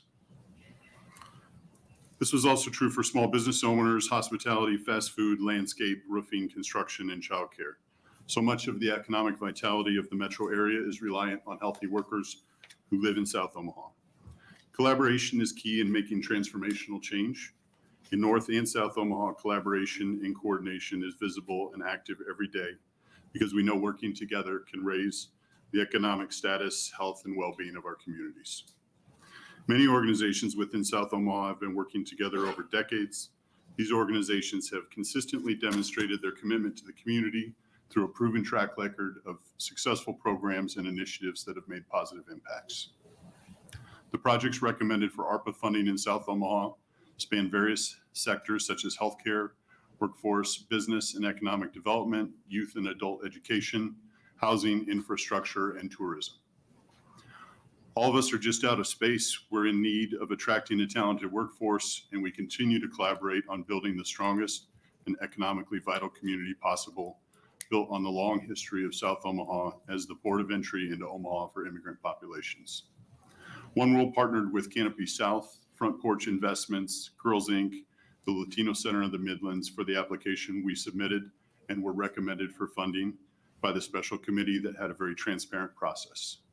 All of us have a commitment to coordinating our efforts to assure success. In short, it's time to make investments in South Omaha that will have a lasting effect on the future. I see my time is up, so I will respect the light, and I'd be happy to answer any questions from the senators. And we thank you for respecting the light. Are there any questions from the committee? Seeing none, thank you for your testimony. Will the next proponent of LB 531 please come forward? Next proponent. Remember to kind of keep moving forward so we can make sure everyone's voices are heard today. Welcome to Urban Affairs. Please spell your name. Yes, Senators. My name is Kenny, Kenny, McMorris, MCMORRIS, and I have the pleasure of serving as the Chief Executive Officer for Charles U Health Center in North Omaha. I'm here to show strong support for LB 531 and the recommendations included in the coordinated plan by the Economic Special Committee and the projects that will contribute to the economic vitality of North and South Omaha. LB 531 builds upon several provisions of the Economic Recovery Act created by LB 1024 last year. North and South Omaha historically has some of the highest needs of all Nebraska, largely due to the history of discrimination, segregation, and redlining. North Omaha is one of Nebraska's most economically deprived areas. Rates of unemployment, poverty, uninsurance, and chronic disease are all significantly higher in North and South Omaha. We live with the stark reality that individuals experiencing poverty are at high risk of adverse health effects from obesity, smoking, substance use, and chronic disease. In addition, studies continue to highlight that social and economic conditions are significant determinants of health. The confluence of income, wealth, education, employment, neighborhood conditions, and the social policies that interact in complex ways to affect our biology, health-related behaviors, environmental exposures, and the availability of accessible healthcare services. In short, one cannot speak about economics and wealth building without centering health and healthcare. Charles Drew has been an essential component of the safety net healthcare system for 40 years, providing comprehensive primary medical, dental, behavioral health, including substance use support, and enabling services regardless of the person's income and ability to pay. Last year, we served over 13,000 patients and accounted for over 40,000 health center visits. Approximately 31% of our patients were uninsured, and 82% had incomes of 100% and below the federal poverty level. Charles Drew continues to be an excellent investment in the long-term well-being of the community in terms of the population's health and the overall economy. Our health center provides support to those individuals who the health systems traditionally do not serve. We are truly the safety net of North Omaha. Investments in community health centers have shown to reduce costs for long-term healthcare systems and provide economic benefit for the surrounding community. As you can kind of see in my handout there, and I won't get into statistics, but we had a general overall economic impact of over 35 million. We employed over 300 individuals within the community. Most of the individuals either grew up or reside in North Omaha. In short, I'm here to express our sincere support and gratitude for the process thus far. We stand ready to serve. North Omaha is ready to go. I'm a native of North Omaha, born and raised in North Omaha. My family was one of the first families to get services at Charles Drew Health Center. So I've seen what is possible, but we have a long way to go and we can do more. I'll take any questions. Thank you for your testimony. Do we have any questions? Seeing none, thank you for coming in today. Thank you. Let's get this done. Next proponent, LB 531. Next proponent.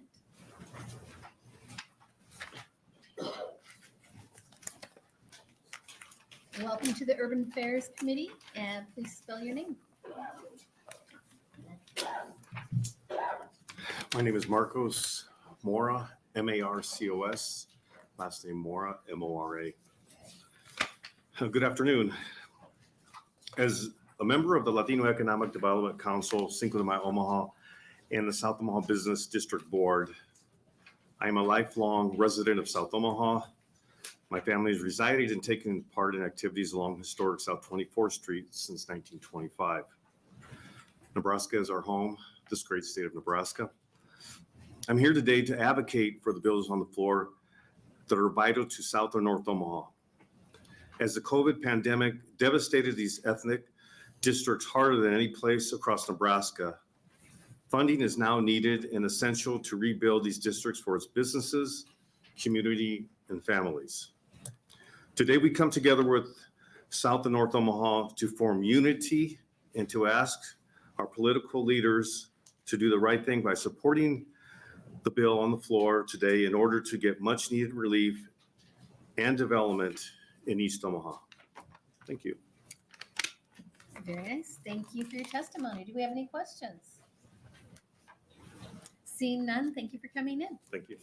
Our next proponent for LB 531, please come forward. Welcome to Urban Affairs. Please spell your name. My name is Gladys Harrison, GladysHarrison. I am a native of North Omaha. I am the owner of a second generation small business that was passed down to me from my mother, Patricia Big Mama Barron. I live in North Omaha. I work in North Omaha, and thank you for allowing me to be here today. I am an advocate of this bill. This money will help create sources of income for many people. Charles Drew was just up here. That's an organization that employees of mine, they go there when they get sick. Mr. Marcos was just up here. He's also a musician. He did not tell you that this money can be used to bring arts and entertainment to our city, which means we're going to be able to create more jobs.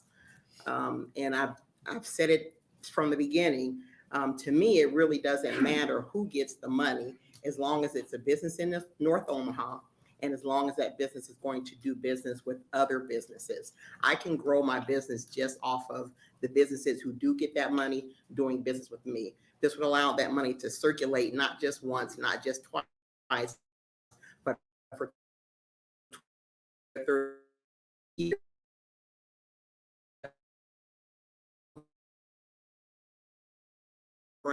So it's big, it'll be. Are there any questions?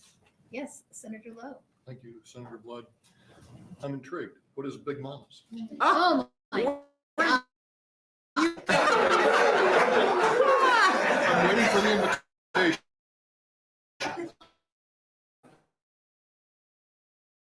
Food rest has been nationally on this. We get customers from all over the world that come to North Omaha just for our soul food, and which brings tourism to the city, which brings people coming to the city to spend money. And we would like to grow and expand our business so that we can fulfill my mother's dream of feeding people from all over the world. And this money can help do that. Thank you. I'll be there. I'll be looking I don't for know, you. Senator Lowe, we may have to excuse you for the rest of the day. Really? Any other questions? I actually have two questions. The first is, and there was one other testifier that touched down on this, but I want to get this on record. Why is it so important for us to make sure that we start generating generational wealth now? Because we've lost that in a generation, right? We all know we've lost that, not just in the Black and brown community, but in our community as well, right? Why will this help generational wealth? Many people, most people in the Black and brown community never had the opportunity to create generational wealth for their family. And so this is so important to bring people out of poverty. This is what this money can do so that we can reduce recidivism, so that we can allow more people to have good paying jobs that allow them to send their kids to college, to buy a house, to have a retirement plan, to allow people to pursue their dreams of owning a small business. And me being a small business owner, we are what drives the economy in this country. It's big business that does business with little businesses. And we need more opportunities like this for us to be able to take people from a place of poverty and a place of wealth. And, the people in my community love the community. We want to live in this community. We want to grow this community. And this money would give us the ability to do that. And to have generations to come do. And for generations to come. I told you, I have a grandson, he's 7, and he knows that he's going to run Big Mama's when I'm gone. And this money can allow that to happen by these other businesses doing business with us. Some businesses might need to have a building built or an upgrade, and we've got contractors that are ready to do that work. Some businesses might not be ready to scale, but we have organizations like the Empowerment Network who want to help those businesses get to a point where they can scale and create wealth that is going to circulate to everybody. And it even trickles up, the more businesses we have in North Omaha paying taxes, employing people, right, the better the city is. Yes. And y'all can get some new chairs in here because these chairs are too short I know, they are. and too low. You notice I don't sit in them, I sit on the top part when I sit on them. So the other question I have, and again, you touched down on this and we haven't had anybody else touch down on this. Why is it so important that we include the arts when we're talking about this type of funding and this type of growth? Not just financially, but also historically. Art is the heartbeat of a culture. My grandfather, Basie Givens, was a well-known musician here in Omaha, and it provides the beat. It provides a release for people to, come and enjoy themselves and come and have fun. It brings people together, and without art, you don't have culture. And business, I own a restaurant and we like to have live music. It brings people in, people spend more money, which means I'm going to pay more taxes, right? Yeah. Would you say that it also helps protect your history? It does protect our history. If you ever come to the restaurant, there are pictures of my grandfather and the very first vase that he made with his own hands there at the restaurant. We would like to grow opportunities for people to come, up and coming musicians, again, working with Marco, to have a place for folks to come and hone their talent and display, their musicianship.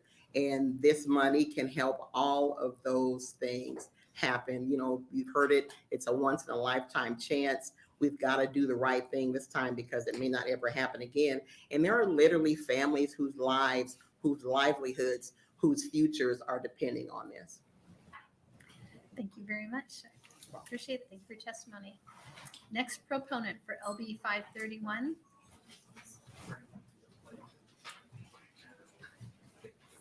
Welcome to the Urban Affairs Committee. Please spell your name. Yes, good afternoon. Itzel Lopez, Itzel Lopez. I'm here today to support the recommendations in the coordination plan by the Economic Recovery Special Committee and all the other impactful projects that will serve as catalysts for a much needed development in East Omaha. I am also the board president for the Latino Economic Development Council. I'll start by sharing that many will be surprised to learn that there are about 1,500 Latino-owned businesses in Nebraska and that the Latino population in Nebraska will triple by 2050. When LHCC came together about a year ago, there was a need to focus on youth and the adults in South Omaha, a need for workforce and Latino leadership development, and a need to celebrate the culture of us Latinos. Our mission is to create conditions for economic growth by increasing tourism while paying homage to our culture and its historical preservation. Our council is committed to creating a thriving economic landscape by executing a multi-purpose transformational project along South Omaha in the business district on 24th Street between L and Q, which also includes the historic Plaza de la Raza. Today, we're here together to move the heart of our community forward. A community that is inclusive to all members of society, regardless of citizenship status, color, race, and ethnic background. A community that provides access to quality services for all. Not only advancing this bill forward will support these projects, the ones that were recommended by Olson and any additional projects that may be included in future amendments, but the whole, like building generational wealth, I would want to think that the future generations of all of us in Omaha will improve. Thank you. Thank you for your testimony. Do we have any questions? Seeing none, thank you for coming in. Will our next proponent for LB 531 please come forward? Welcome to the Urban Affairs Committee. Please spell your name. Yeah, thank you. My name is Abanla, which is spelled like Abanlaa. I'm representing here, I'm the executive director for the New Life Family Alliance and a board member of Black Men United, and both of them are grassroots organization in North Omaha. I'm here to support this bill because it is an opportunity for us as the immigrant and the refugee to get an opportunity for the job creation and training and capacity building. It's been a long time for us to get this kind of opportunity. So this will be an opportunity for us to enhance the skill of the community so they can move up and they can at least escape the life of the poverty. Maybe I have 4 kids. 3 out of them are born in Omaha and raised in Omaha. One in college and the other one she will go to UNF next year. And I don't want them to leave this state because in my community, a lot of graduates and a lot of kids, they move out of the city and they move out of the state. And maybe the authorities have to look into it, like why the kids are moving out. It's because lack of opportunity. And this bill will create this opportunity for the kids so they can stay here and they can contribute to this state. So I really support this bill. Thank you. Thank you for your testimony. Do we have any questions? Senator Kavanaugh. Thank you, Senator Blood. And I'm sorry, it's Mr. Abanla? Abanla. Yes. So you mentioned job training and capacity building. Can you just elaborate on what any particular job training and capacity building that we're we're talking about? Okay. Most of our community now they're working. They either they have like they work in non-scale jobs. Okay. Although there are some of them they come here and they have degrees and all those things, but because they've been not getting any opportunity for them to to upgrade their skill or try to learn new skill over there, so they can learn new jobs. This is the thing we are trying to provide for them. So at least it will increase their income at the same time, but at the same time also will solve other problems in the community, because some of the kids now they are facing like, because their parents are working long hours and all those things. So there is the kids almost no supervision for them. So with this job creation, it would be better for them to get other jobs so the kids, so the parents, they can devote some of their time for their families. Thank you. Okay, thank you. Thank you, Senator Kavanaugh. Any other questions? With that, thank you for your testimony. Thank you. Welcome to the Urban Affairs Committee. Please spell your name. Hello, my name is Imani Murray. That's IMANIMURRAY. And I represent Idle Vital Living, an all-vegan smoothie and juicery that focuses on health and wellness through our product.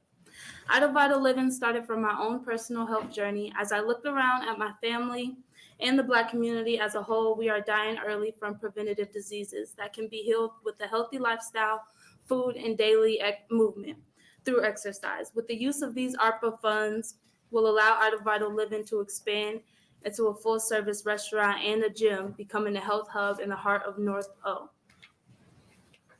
We have been in our location on 24th and Lake, going on 3 years now.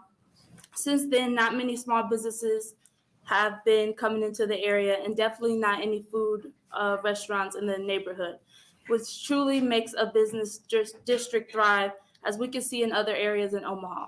The community truly needs this funding for existing businesses, but also for new businesses to truly even want to be in that area. We want to be able to be a part of a walkable neighborhood where we can make many stops to shop, eat, and have entertainment in a thriving space. This funding will transform our neighborhood and truly make that a possibility of a thriving space with businesses, residents will want to be a part of, but most importantly, be proud of. COVID-19 devastated, especially North Omaha and small businesses due to mandatory closures, primarily having more difficulty obtaining capital to rebound and survive. The U.S. Census Bureau stated as of May 5th, 2020, 81% of small businesses in Nebraska reported a large negative effect on their businesses, and as of December 2021, 55% still report negative effects on their businesses. This reality is exacerbated in communities like North Omaha, where low-income people of color have disproportionately experienced job loss, severe health challenges through the pandemic. The unemployment rate of Black Omaha residents is 12% and is 3 times higher than the unemployment rate for whites. North Omaha is feeling the impacts of increased violence resulted from the pandemic and access to food and mental health services for the most vulnerable residents of North Omaha. Idle Vital will prioritize community needs of healthier choices with our food and drinks and snacks. Our goal is to hire people who experience unemployment during the pandemic and promote job growth to build resiliency. Our focus is community well-being, and our vision is to close the gap of food deserts by providing a healthy food choices right in our own neighborhood. The ARPA fund is for investments in these communities to alleviate poverty, enhance economic stability, and improve affordable housing, provide community-based food security, and reset North Omaha to be stronger and ensure an impactful recovery, and directly address the needs of residents who have historically had the least support. Thank you for your testimony. Do we have any questions? Senator Lowe. Thank you, Senator Blood, and thank you, Ms. Murray, for being here. You may be the expert that I need. Is Big Mama's a health food restaurant? I'm going to guess it has lots of flavor, so no. Yeah, like she said, It's it's healthy for the soul, and we need All right. we Thank need you. all the food businesses here because, like I said in my speech, businesses and restaurants really help a thriving community survive. So we need more food A businesses. good in variety is general. always good. Yes. Thank you, Senator Lowe. Senator Kavanaugh. Thank you, Senator Blood, and thank you, Ms. Murray, for being here.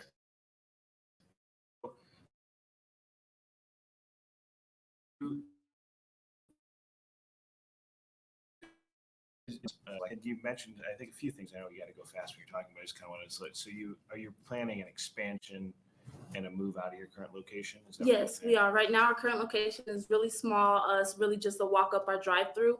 So we want to expand to have a healthy food restaurant and also have a gym as well as have fitness as a for people to afford it to have a gym there as well. And if this all goes to plan, are you guys ready to hit the ground running? You got a spot picked out? Yeah, we're ready to hit the ground running. We have a location and we're working with contractors. My current landlord right now also does construction, so we will be working with her with this project. Great, thank you. Thank you. Thank you, Senator Kavanaugh. Seeing no other questions, thank you for your testimony. Thank you.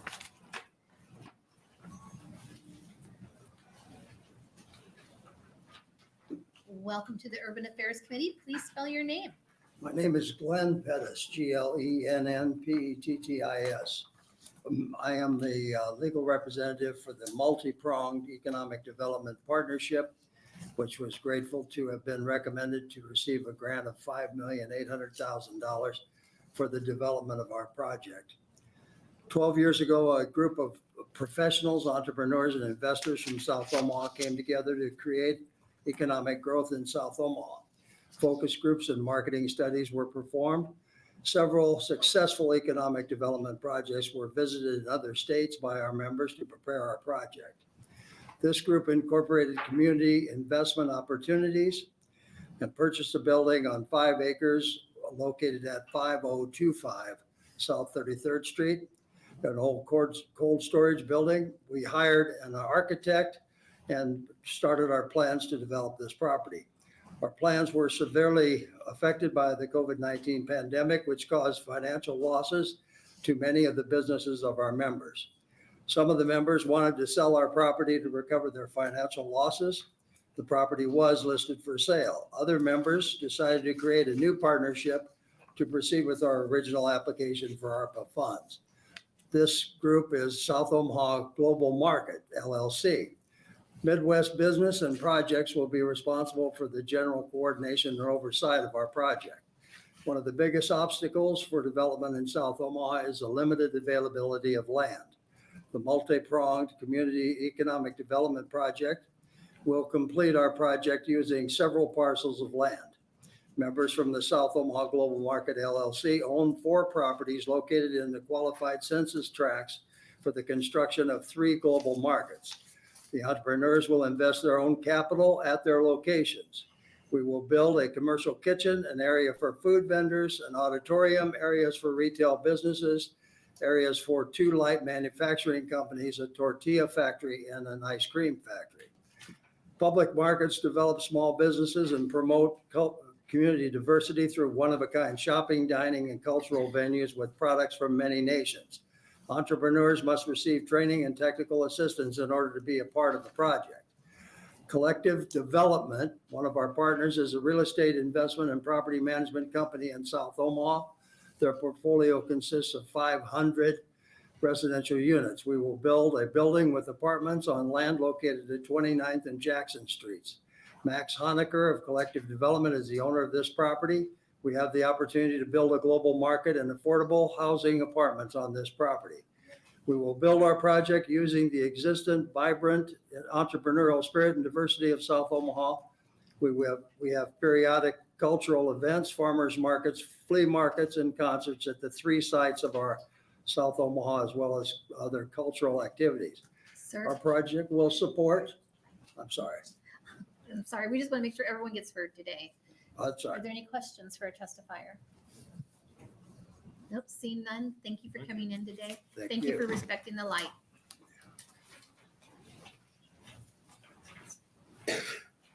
Welcome to the Urban Affairs Committee. Please spell your name.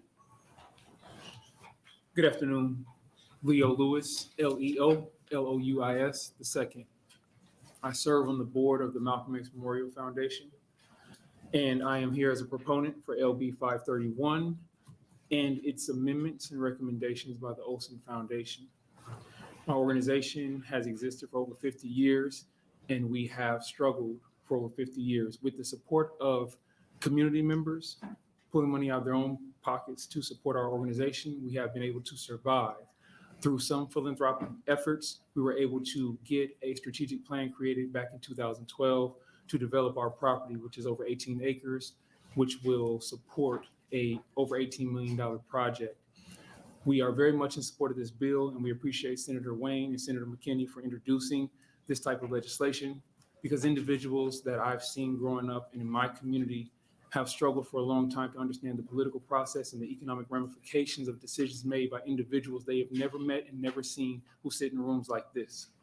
So to the people behind me, to the people who are watching, and to the people here on this panel, I salute you all for participating in this process, and I hope that the passage of this legislation will be an encouragement to other young individuals who have not been able to understand the process. Let these dollars, let the decisions touch their lives, and that when they grow up, they'll decide that they want to advocate for their dreams and their wishes and use funds to develop their own businesses, their own organizations that can help them flourish and build a better community for all of us. Because that's what I see happening here. And I hope that this gets passed. Thank I'm you. open for any questions. Thank you for your testimony. Do we have any questions? Yes, Senator Kavanaugh. Thank you, Senator Blood. I get chided for not being close enough to the microphone. Sorry. Thank you for being here, Mr. Lewis, and I appreciate your comments. And it kind of just made me think about, so in terms of the museum is on one of the approved projects. I guess I'm not quite sure what the nomenclature is.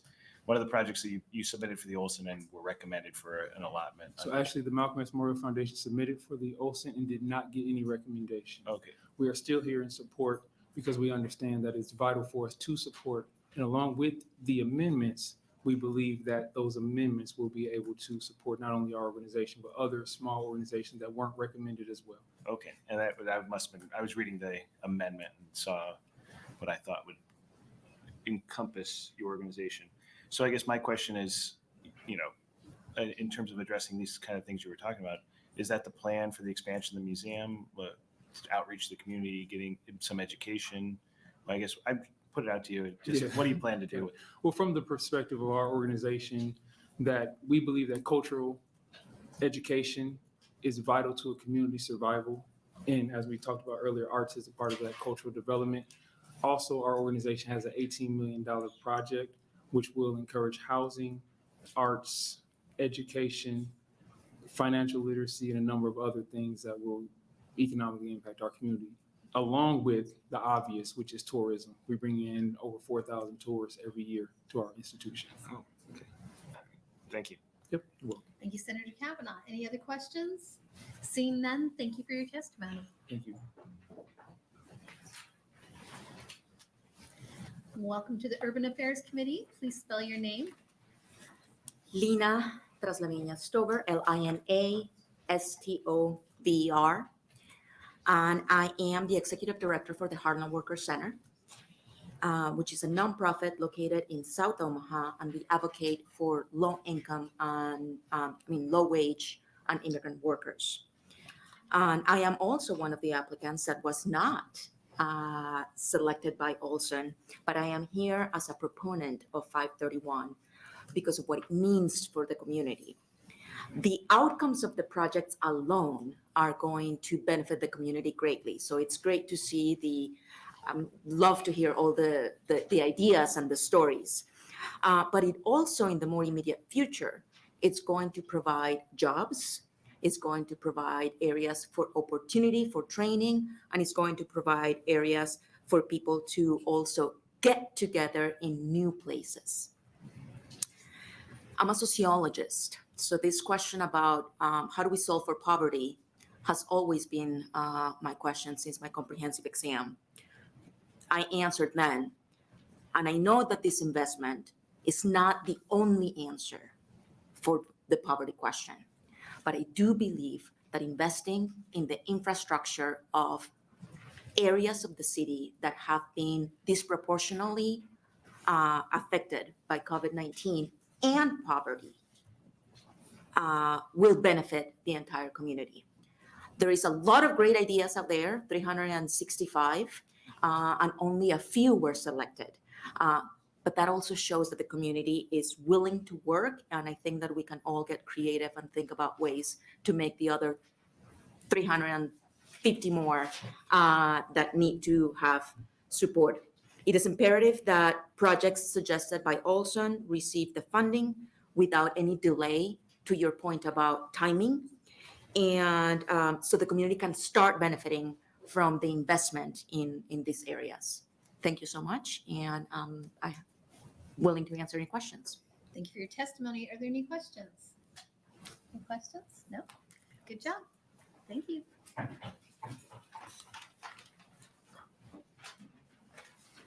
Welcome to the Urban Affairs Committee. Please spell your name. Good afternoon. My name is Alejandra, Alejandra. Last name is Lopez, Lopez. My testimony and support will be for the Multi-Point Economy Development Project. I am a representative of Patty's Child Care Center. Patty's Child Care Center is a member of the South Omaha Global Market. Patty's Child Care Center was incorporated in 2016. At the present time, we have 2 child care centers offering bilingual education to 190 children in the city of Omaha. We have created 32 full-time jobs in our child care centers. At the present time, we are building a new child care center in South Omaha, and we're projecting to have 45 jobs in 2024. Patty Child Care Center is offering 2 properties to the South Omaha Global Market, and we will invest additional capital. The first property is located at 5125 South 24th Street, Omaha 68107. At this property, we will be building a commercial kitchen, auditorium space for meetings. Total investment is projected to $3,200,000.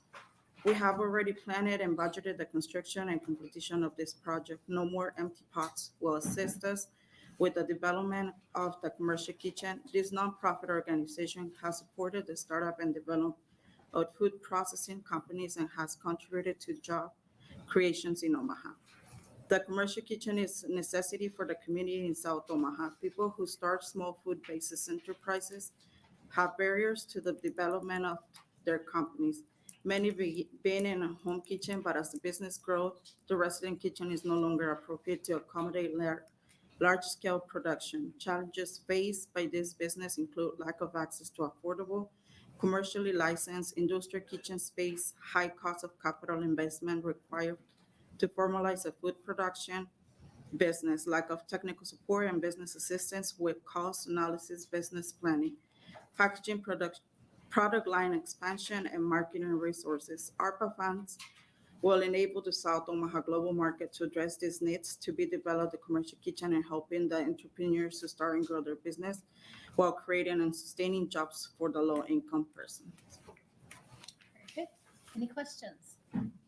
Senator Kavanaugh. Thank you, Senator Blood. Thank you, Ms. Lopez. So I think Mr. Pettis was here talking, is this the same project? Yes. And the commercial kitchen, that's something somebody could rent out for a day or for a certain number of hours, is that?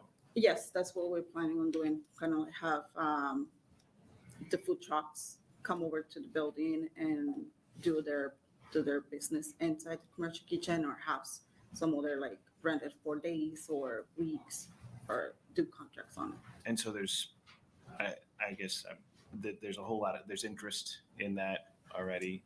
Yes. Or I guess a need that you're seeking to fill, probably. Yes. So we do have, like I said, we do have childcare centers in our South Omaha area. We do have that one as a commercial kitchen that we have already used, and we have seen several companies already kind of like trying to come into daycare, like for the hours that we're not running the daycare, come over and try to do their business there. Because we are a childcare center, we can't really offer that at the moment over there. Yes. And actually, I was going to my next question about childcare. So you're going to go from 32 to 45 employees. Right now, we, like I said, we do have 2 already open in the South, one in South Omaha and one in Papillion. So we are working on opening our 3rd childcare center in our South Omaha area as well. And how many children can you take care of it? This new place will be, our record's gonna be for 190 kids itself, just for the building, the new one that we're constructing for 2024. And what are the ages? We are taking care of kids from 6 weeks all the way to 13 years old. Oh, wow. Yes, And their parents can't go to work if they don't have a place to go during the day. yes, yeah, and we are really flexible. Work from Monday to Saturdays. We open from the morning all the way to 6, 7 p.m. to help out the community in South Omaha and Papillion. Okay. Thank you very much. Thank you. Next proponent.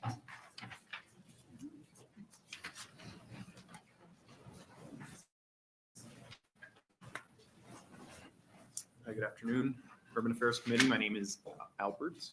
I usually go by Albert Varas, spelled Alberto, Varas, Varas. So thank you for your time. As the CEO of the Latino Center of the Midlands, I'm deeply grateful for the opportunity to speak before you today. I would like to express my sincerest appreciation for the consideration process thus far, and I hope to add my voice to this discussion on an equitable distribution of funds to the communities that have been most affected by the pandemic. Our organization's mission is to cultivate generations of engaged, thriving Latinos through educational support, workforce development, and leadership opportunities. We serve the community through 3 main programs: workforce education and innovation, pathways to success, and family and community well-being. Our workforce education and innovation program strengthens Omaha's bilingual and Latino workforce through educational initiatives and on-the-job training. We provide a range of opportunities, including GED, ESL, computer classes, and we also provide internships for youth ages 16 to 21 and provide them with meaningful networks. Our programs help individuals gain the skills and knowledge necessary to succeed in work and contribute to their community. Our Pathways to Success program is designed to help individuals, young, middle, and high school students through tutoring, mentoring, college prep, as well as a range of extracurricular activity and leadership development opportunities. Our Family Community Wellbeing program focuses on improving the overall health and well-being of families and our community. We offer a range of services, including health education, promotion, community referral, civic engagement, and community outreach. We believe that these programs are essential to building a brighter future for the Latino community in Nebraska. And we understand that the current bill proposes to be allocated for the most affected areas of the pandemic. We urge the committee to follow through on Olson's recommendation and to honor the commitment of LB 1024. Although the Latino Center of the Midlands is a direct beneficiary, the positive impact to South Omaha will be tremendous and foster a better and richer life for its residents. As the CEO of the Latino Center of the Midlands, I can attest to the significant impact that these funds will have on our organization. In closing, I urge the committee to consider the impact that this equitable funding can have in the Latino community in Nebraska. We're committed to working together with you to achieve the shared vision of an equitable society where all Latinos can achieve their fullest potential. Thank you for your time and consideration. Thank you for your testimony. Do we have any questions? Seeing none, I do have a quick question. Yes. Who is the adorable young lady with you today? That is Isabella Varas, and she took a break from school to participate in a real world civics What a great lesson. lesson. Thank you. Yeah, thanks.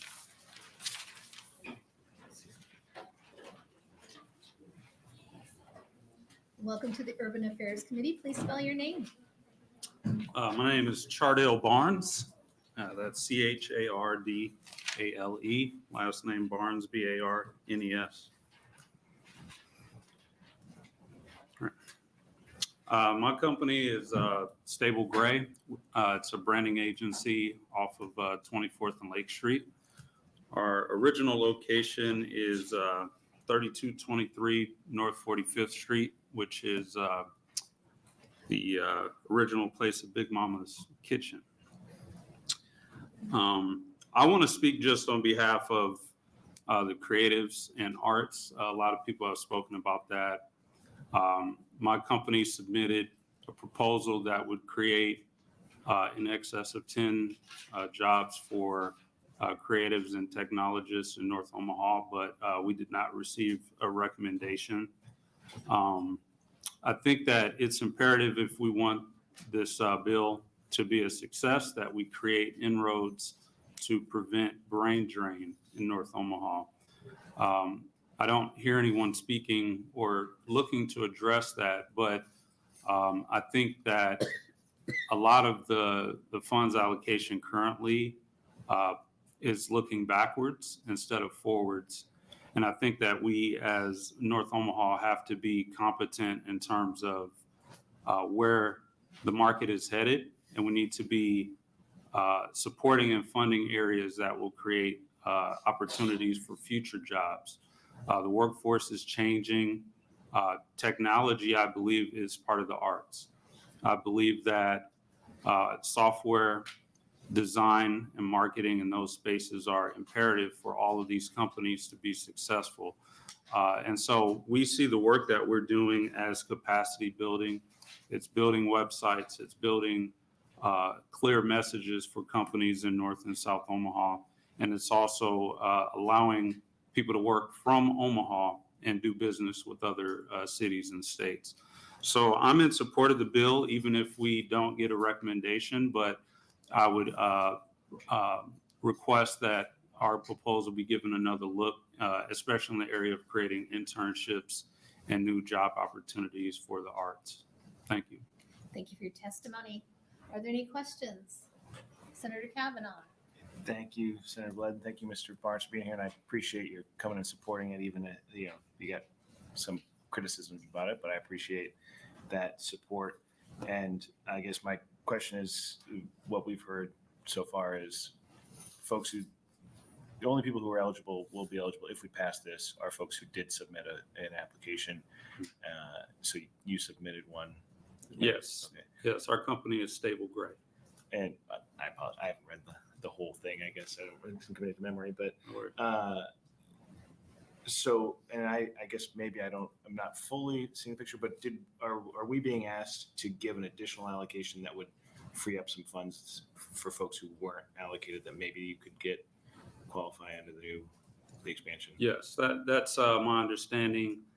Currently, the allocation with the new funds recommendation was about $5 million. I believe that that's a bit low considering how many opportunities we have in the space of arts. If we look at, for example, restaurants as an art, culinary arts, technology, and branding and marketing, there was a mention, for example, that there wasn't enough information for people to know how to submit. So there's a lot of areas in which the arts research and development can add value, and that's for both North and South Omaha. We're open to partnering with other agencies, and we know of several to engage and create, again, inroads. We're currently in progress with working on internships with UNO. We've created 4 full-time jobs to date, and we work with over 18 contractors. So we are on pace this year to do over $1 million in business, but we can do more than that with capacity. So this is about capacity, and it's about creating inroads. Thank you. Any other questions? No? Seeing none, thank you for your testimony. Just a reminder that we keep moving forward, making sure that everyone's voices are heard today. Welcome to the Urban Affairs Committee. Please spell your name. Good afternoon. My name is Vanessa, Vaneza. I'm here to support the multi-project economic development project. My business, La Michoacana Ice Cream Shop, is a member of the South Omaha Global Market. La Michoacana Inc. was incorporated on December 2008. We had 2 locations in South Omaha, 24th Street, and we're planning to build an ice cream factory in South Omaha. My husband started working this project for years. I'm sorry. It's all right. Take your time.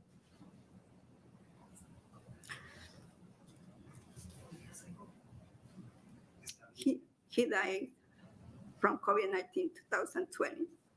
He's still hurt. Our business was seriously affected by the pandemic. we couldn't apply for some benefits offered by the government because the business was under my husband's name.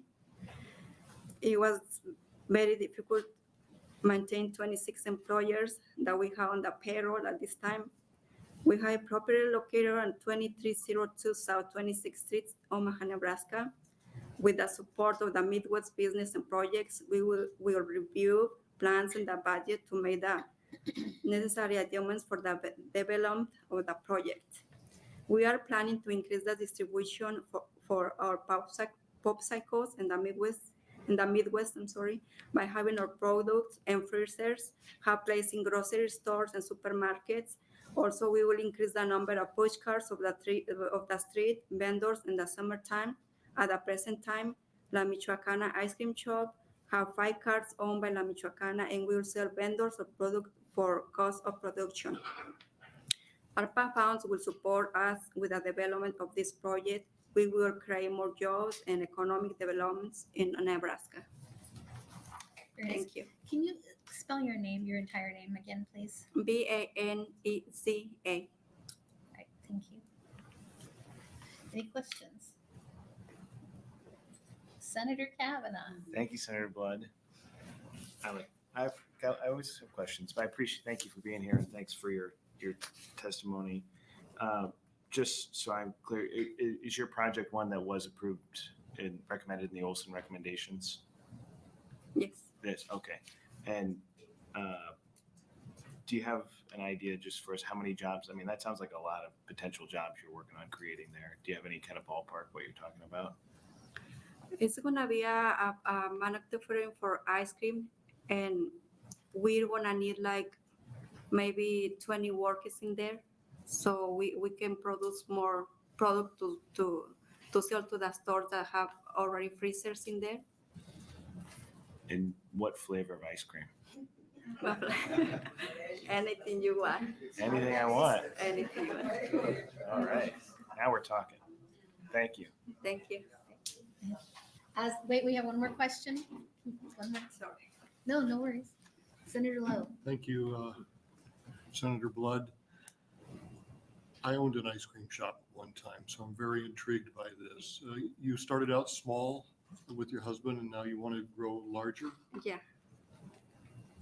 I'm sorry about your husband's death. Thank you. Thank you for coming. Thank you. Thank you for your testimony. Thank you. Next proponent, LB 531.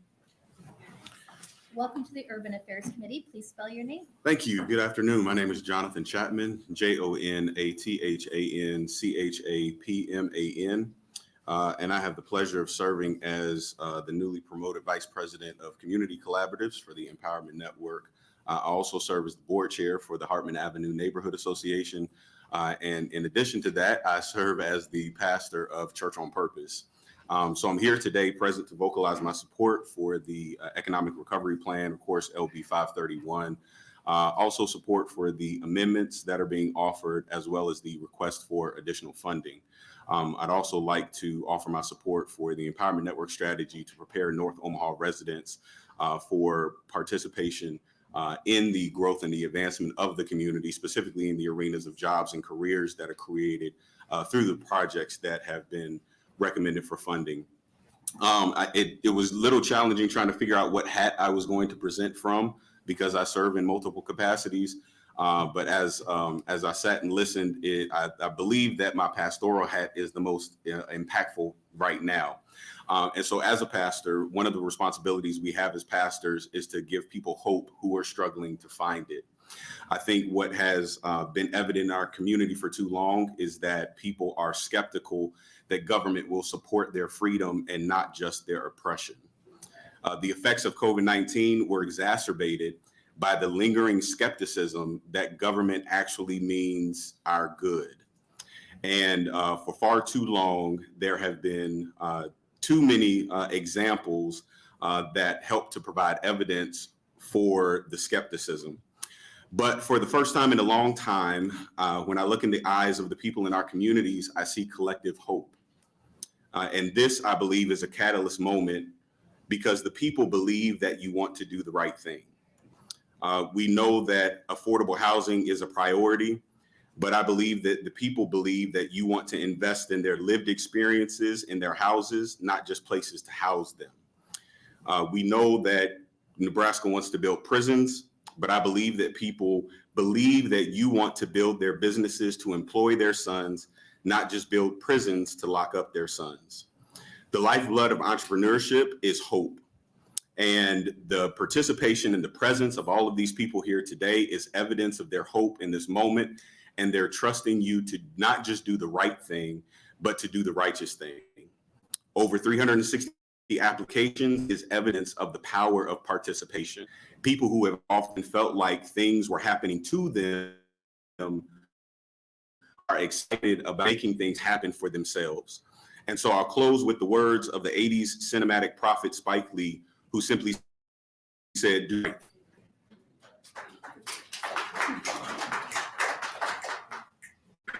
Great. Thank you for your testimony. Do we have any questions? Seeing none, thank you for coming in. Next proponent, LB 531. Welcome to Urban Affairs. Please spell your name for the record. Hello, my name is Naomi Thompson. That's NYOMITHOMPSON, and I'm representing IB Black Girl. IB Black Girl serves as a collective for Black women, femmes, and girls to actualize their full potential to authentically be through autonomy, abundance, and liberation.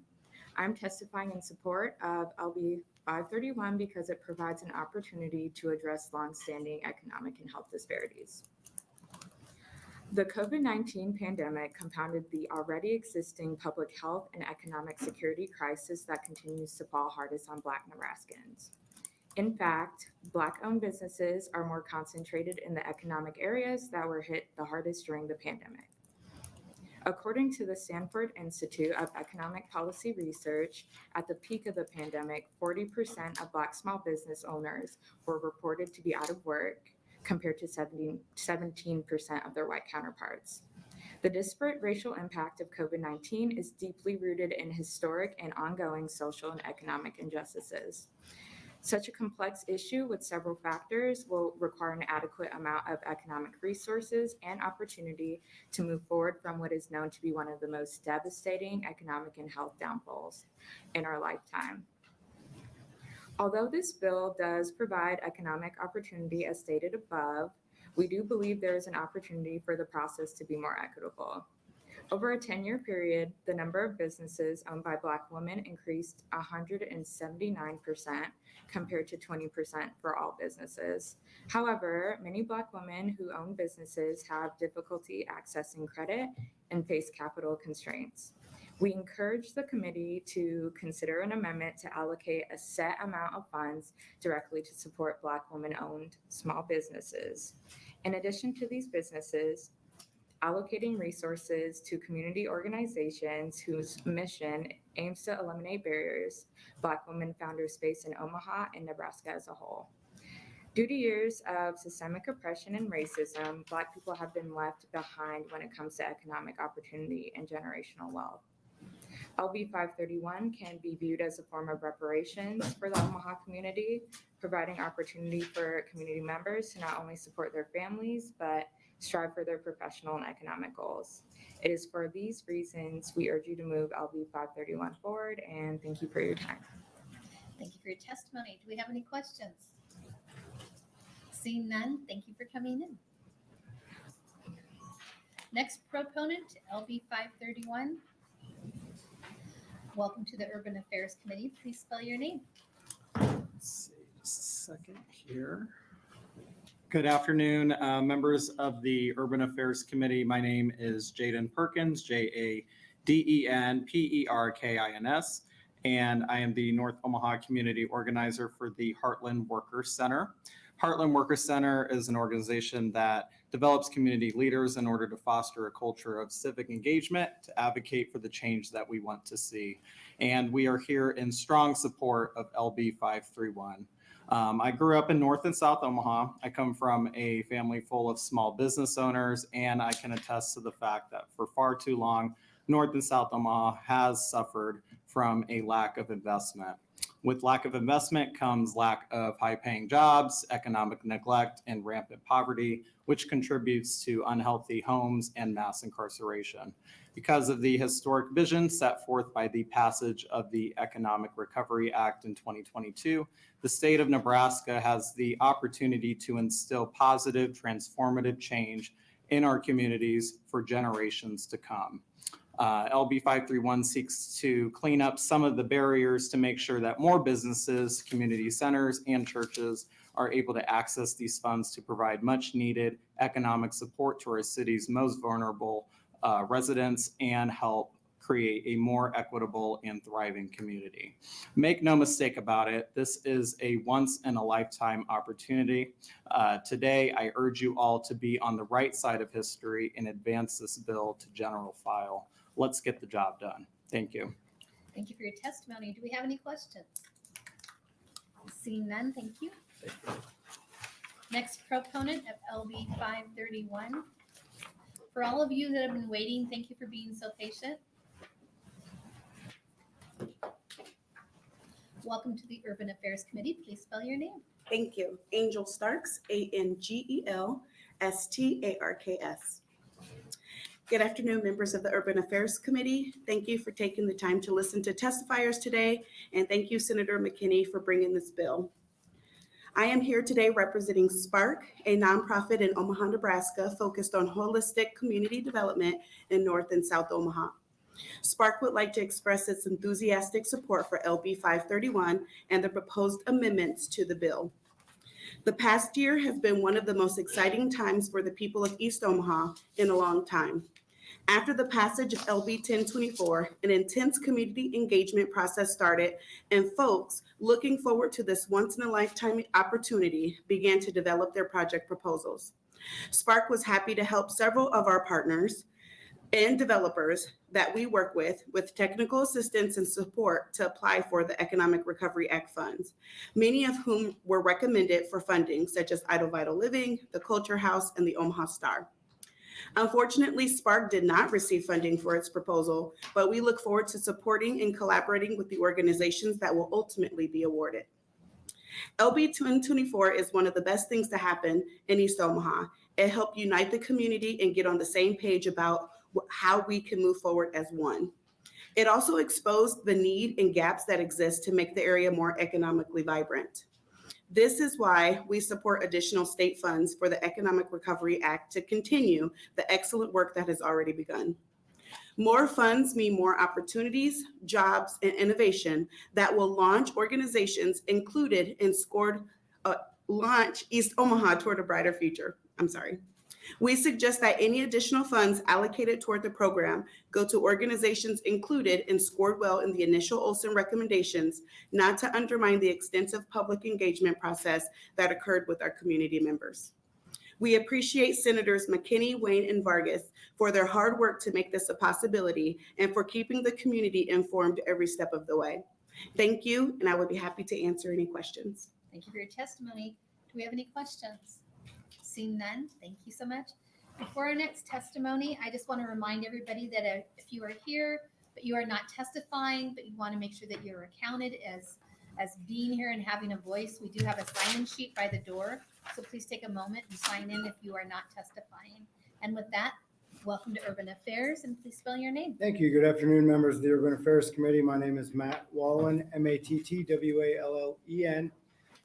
And I'm the Senior Vice President of Community Impact and Analytics for United Way of the Midlands, located in Omaha. United Way of the Midlands maintains the state charter for Jobs for America's Graduates in Nebraska and administers the JAG program across the state in 11 different school districts and 24 program locations. I am here to testify in support of LB 531 and the projects recommended in the Economic Recovery Grant Program Coordination Plan issued to the Nebraska Legislature in January. Jobs for America's Graduates in Nebraska has been delivering quality in-school elective classes for credit since 2019. We started in 3 schools and have since grown to 24 programs serving just under 1,000 students across the state. The JAG model is an evidence-based program that has been in classrooms across the country in 40 different states for over 40 years, serving 1.5 million youth. In just 3 years in Nebraska, we have surpassed national standards in all 5 primary JAG national metrics, graduation rate, employment rate, full-time positive outcomes, full-time employment, and continuing education. The JAG program model has three primary components: project-based learning, trauma-informed care, and employer engagement. This model is used to help students master up to 87 competencies in several different clusters, such as career development, basic skills, leadership, and self-development, life survival skills, workplace competencies, and economic empowerment. After mastering these competencies, students gain confidence in their abilities to succeed, participate in community learning projects, and develop leadership qualities that contribute to their personal success and enhance their community. The JAG project that was submitted and recommended for funding under the Small Quick Wins category in the Economic Recovery Grant Program Coordination Plan included 5 JAG programs located in qualified census tracts in North and South Omaha. The project locations include Benson High School, Monroe Middle School, King Science Technical Magnet Middle School, McMillan Middle School, and South High School. All programs are located in qualified census tracts. After the triple-blind review system to evaluate the project from a variety of criteria, the JAG project scored in the upper tier of applications reviewed. In eight of the 12 categories, and skip here, we are grateful to partner with North and South Omaha communities, with the state, and with the committee on this important project to support students living in North and South Omaha, bringing this evidence-based program like the JAG Advantage model to communities based in qualified census tracts has advantages beyond just setting students up for success. The data behind the model shows that JAG graduates are more likely to gain full-time employment, stay and contribute in their local community, have increased earnings over their career, increase local tax revenue by the midpoint in their career, and increase the likelihood of home ownership. The benefits go well beyond the classroom to support and transform the community. Thank you for the opportunity to speak with you this afternoon about the JAG Nebraska project. I strongly encourage you to follow the Economic Recovery Grant Program Coordination Plan recommendation for JAG Nebraska. Thank I would be happy to answer any questions you might have. Thank you for respecting the light. Any questions? Senator Lowe. Thank you, Senator Blood, and thank you, Mr. Wallen, for being here. On the floor of the legislature, we're discussing education this week. What would the students of North and South Omaha, what would their grades and everything be if it wasn't for the JAG program? The JAG program has really helped enhance their grades. It's enhanced attendance records. It's reduced the referrals to principal's office. It helps them improve their academic achievement.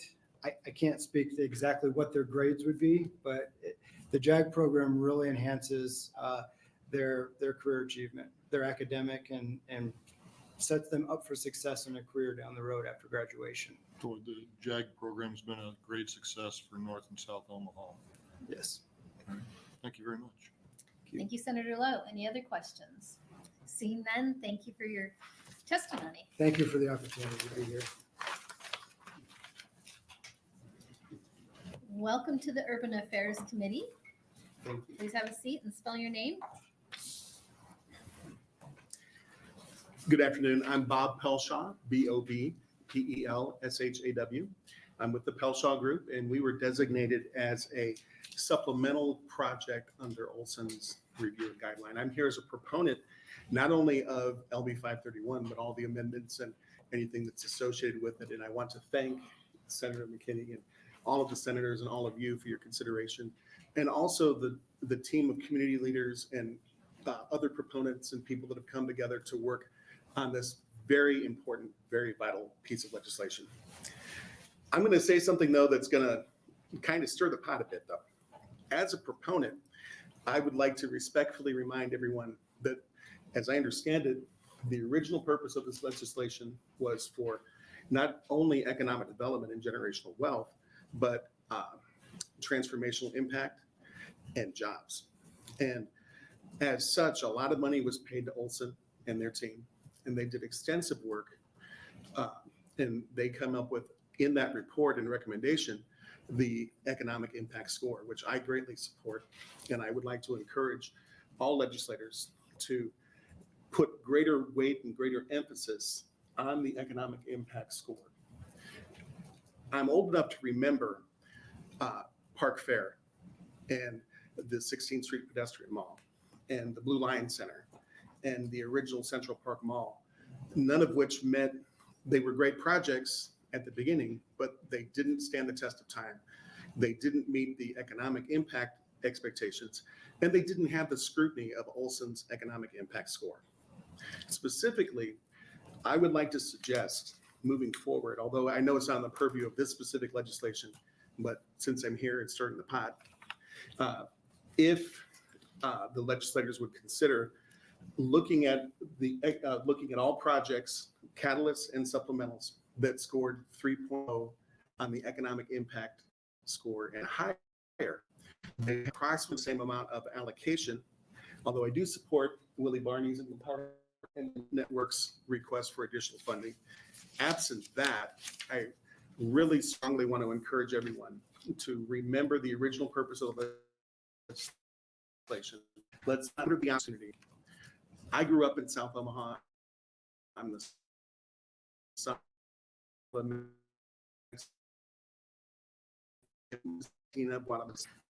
100 jobs, and if you focus on the economic impact score, you'll create hundreds more, maybe thousands, and impact generations with great success. Thank you. Thank you for your testimony. Do we have any questions? Seeing none, thank you. Thank you. Real quickly, can you raise your hand if you're here to testify on LB 531? How many people we have left? Can you raise them up high?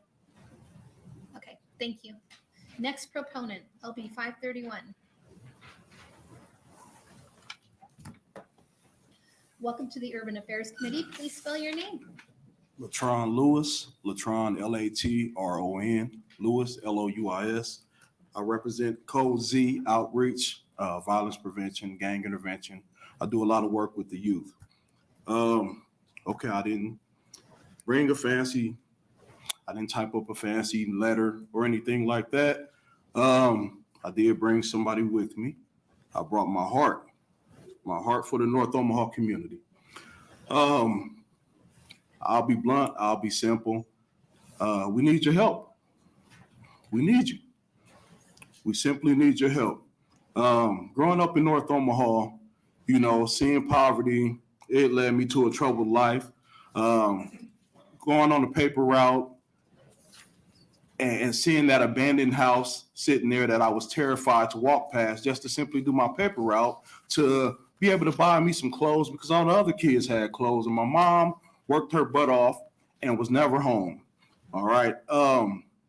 With this bill in which I support and with these amendments in which I support, I think it would be very helpful for the North Omaha community and the people running businesses and living in the North Omaha community. It's simple. If you ride through, you'll get a different feel. It'll feel different. You'll feel the hopelessness. You'll feel the despair. You'll feel the things that we feel living in North Omaha and wishing that we had more, wishing we could do more. Every day I get up and I get out here on my own. I'm trying to get Cozy Outreach off the ground. But I've been doing this community work since 2008 on my own and trying to help people as much as I can. But if I had some backing behind me, I could help a lot more people. I could uplift a lot more people. I see people struggle to get their businesses off the ground. Some of the most important people in our lives run small businesses, like the candy lady on the corner. She may have an LLC, but she's important to us. But she can't get her business off the ground enough to get a building. I'm not recommended. I didn't know anything about anything, but I do support the efforts, and I hope that you all will help us in supporting the efforts in building up things like the Malcolm X Center, which is a tourist attraction. We're in the corridors of downtown, which is a thriving, and they're continuing to build it. But when tourists come, they have to ride through this poverty-stricken area with no economic development, and I just think that this bill is one of the most important things to happen in present day history. And I think that if this goes through with the help of you all, we can make North Omaha a better place. And I appreciate your time. Thank you. Let's see if we have any questions. Senator Lowe. Thank you, Senator Blood. Sounds like you're already trying to make North Omaha a better place. Correct. Keep up the good work. Thank you. Senator Kavanaugh. Thank you, Senator Blood. Thank you, Mr. Lewis, for being here. I missed writing down your business code. CODEZ, outreach. Outreach. Yes. And you do gang intervention? Yes. And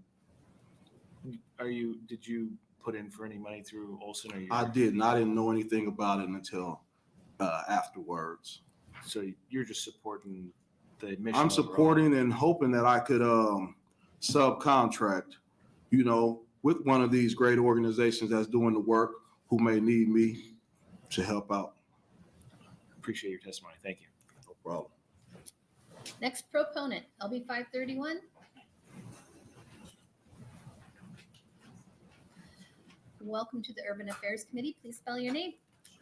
Hi, my name is Robert, Robert, Penn, Penn, of Netter Enterprise. I'm an entrepreneur. I've been in Omaha most of my life. I've went back and forth from California and Nebraska, so I'm a boy of both states. I am here to simply say, I grew up here. I even went to prison here. I spent all my 20s in prison, in state prison here in Nebraska. And I'm 50 years old. As far as gang prevention or intervention, I've been doing that for the last 25 years. And I just want to say to all the senators here, out of the overflow of the heart, the mouth speaks. And to when I first heard about the legislature getting together and actually considering allocating money to North and South Omaha, at first, I'll be honest with you, I didn't believe it because it's unprecedented. It hasn't happened before. And I just want to say thank you personally to all of you guys just doing it.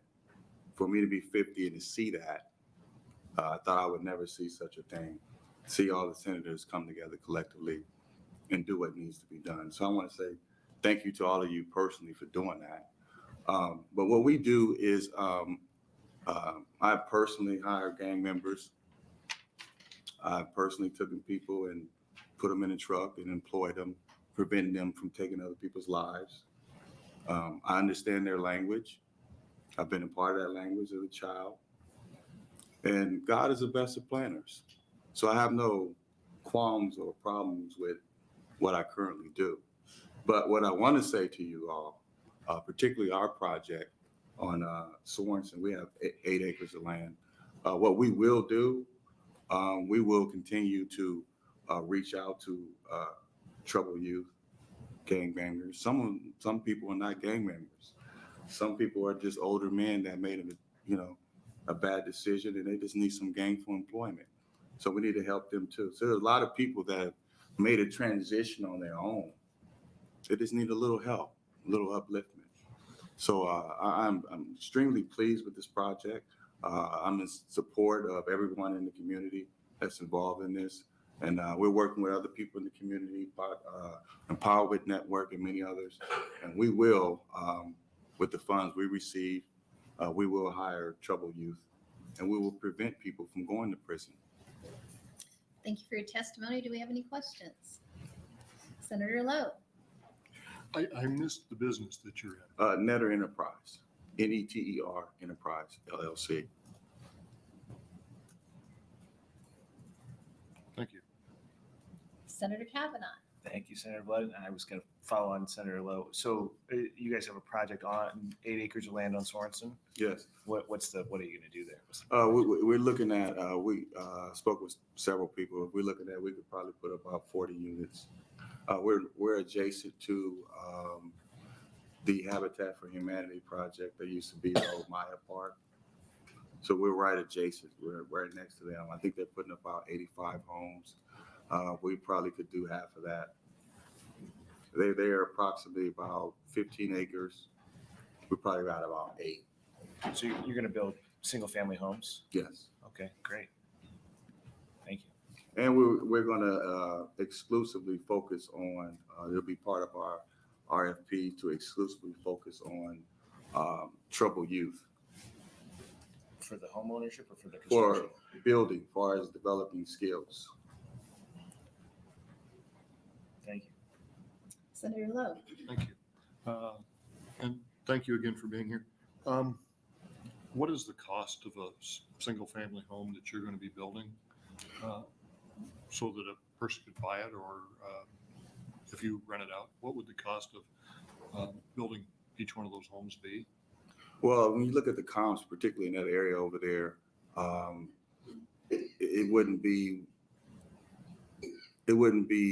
economically feasible because some people's definition of low income housing is not a house at all. And so it's kind of a vague term. I don't know why people use that. You need a place to live. And so it wouldn't be economically feasible to build homes in an area where everything is ranging 2 to 2.25. You can't put up a $100,000 home. That wouldn't be economically feasible. But in the particular area where we're at, we can go from a $100,000 home to a $250,000 home in that same area, though, because we have that combination of the range there. And when you employ these men that may have had troubled past, are you having great success with that, with their lives after they've been in your employment? Absolutely. Like I said, I'm not going to brag or anything, but I've saved lives almost every week just with a conversation. You know, there's individuals, like I said, I've had situations where there's someone going to take someone else's life. And I talk to their parents.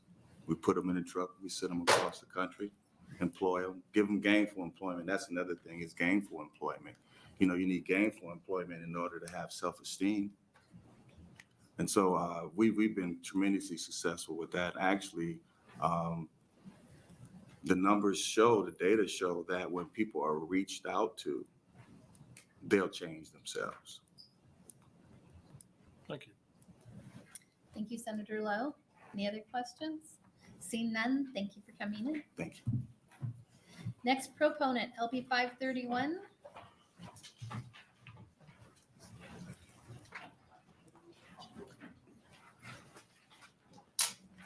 Welcome to Urban Affairs. Please spell your name. James, James, Overton, OV is Victor, ERTON.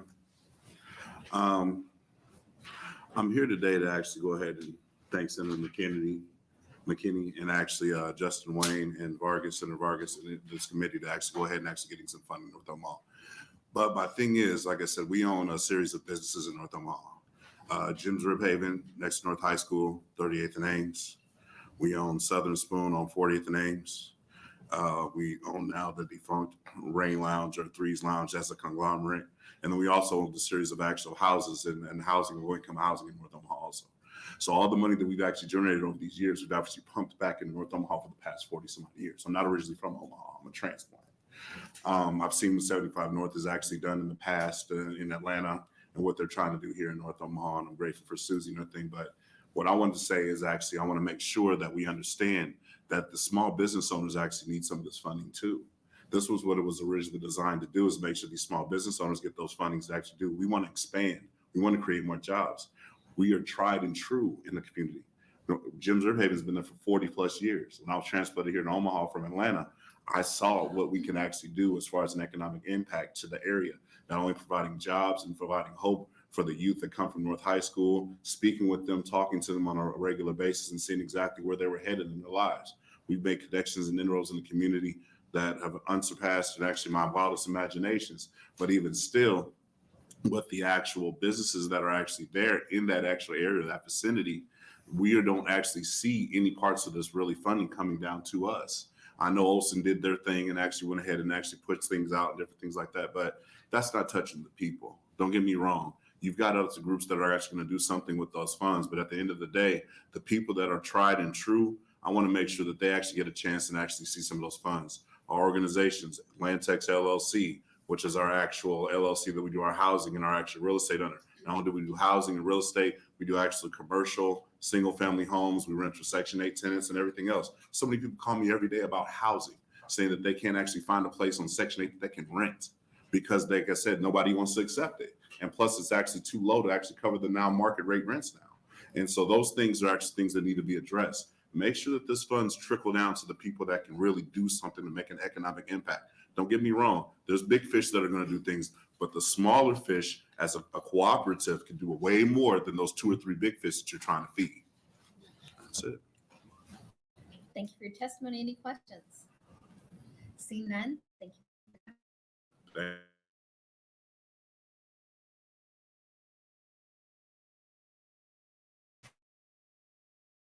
Next, spell your name. Good evening, ladies and gentlemen. My name is Kip. My last name is K-E-A-T.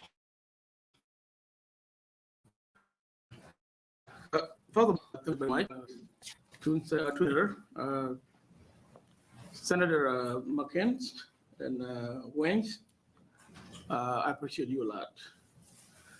The reason why I come here, I'm a South Sudanese community leader. I'm a program coordinator from New Life, Family Alliance, and community organizer. I'm the founder of New Life Family Alliance. And I found a New Life Christian Church of South Sudanese, Omaha, Nebraska. So the reason why I've been working very hard for this community, we are immigrants.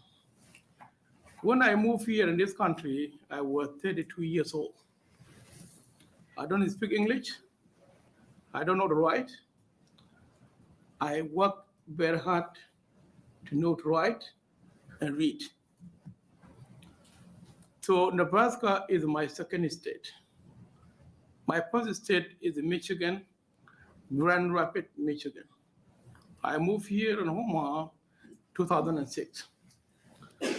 2006, when I moved here, 2008, God called me to help this community, to make a bridge, African American, Latino, white community, Native American. God called me to work with them. That's why I call this organization New Life, Family Alliance, to work together and pick one voice and one mission. South Sudanese community is a like community here in Nebraska. We vote and we pay tax. We have a lot of issues in our community. Our second generation, they join gangs. We work very hard to help the youth to get out from the gangs and violence. Third,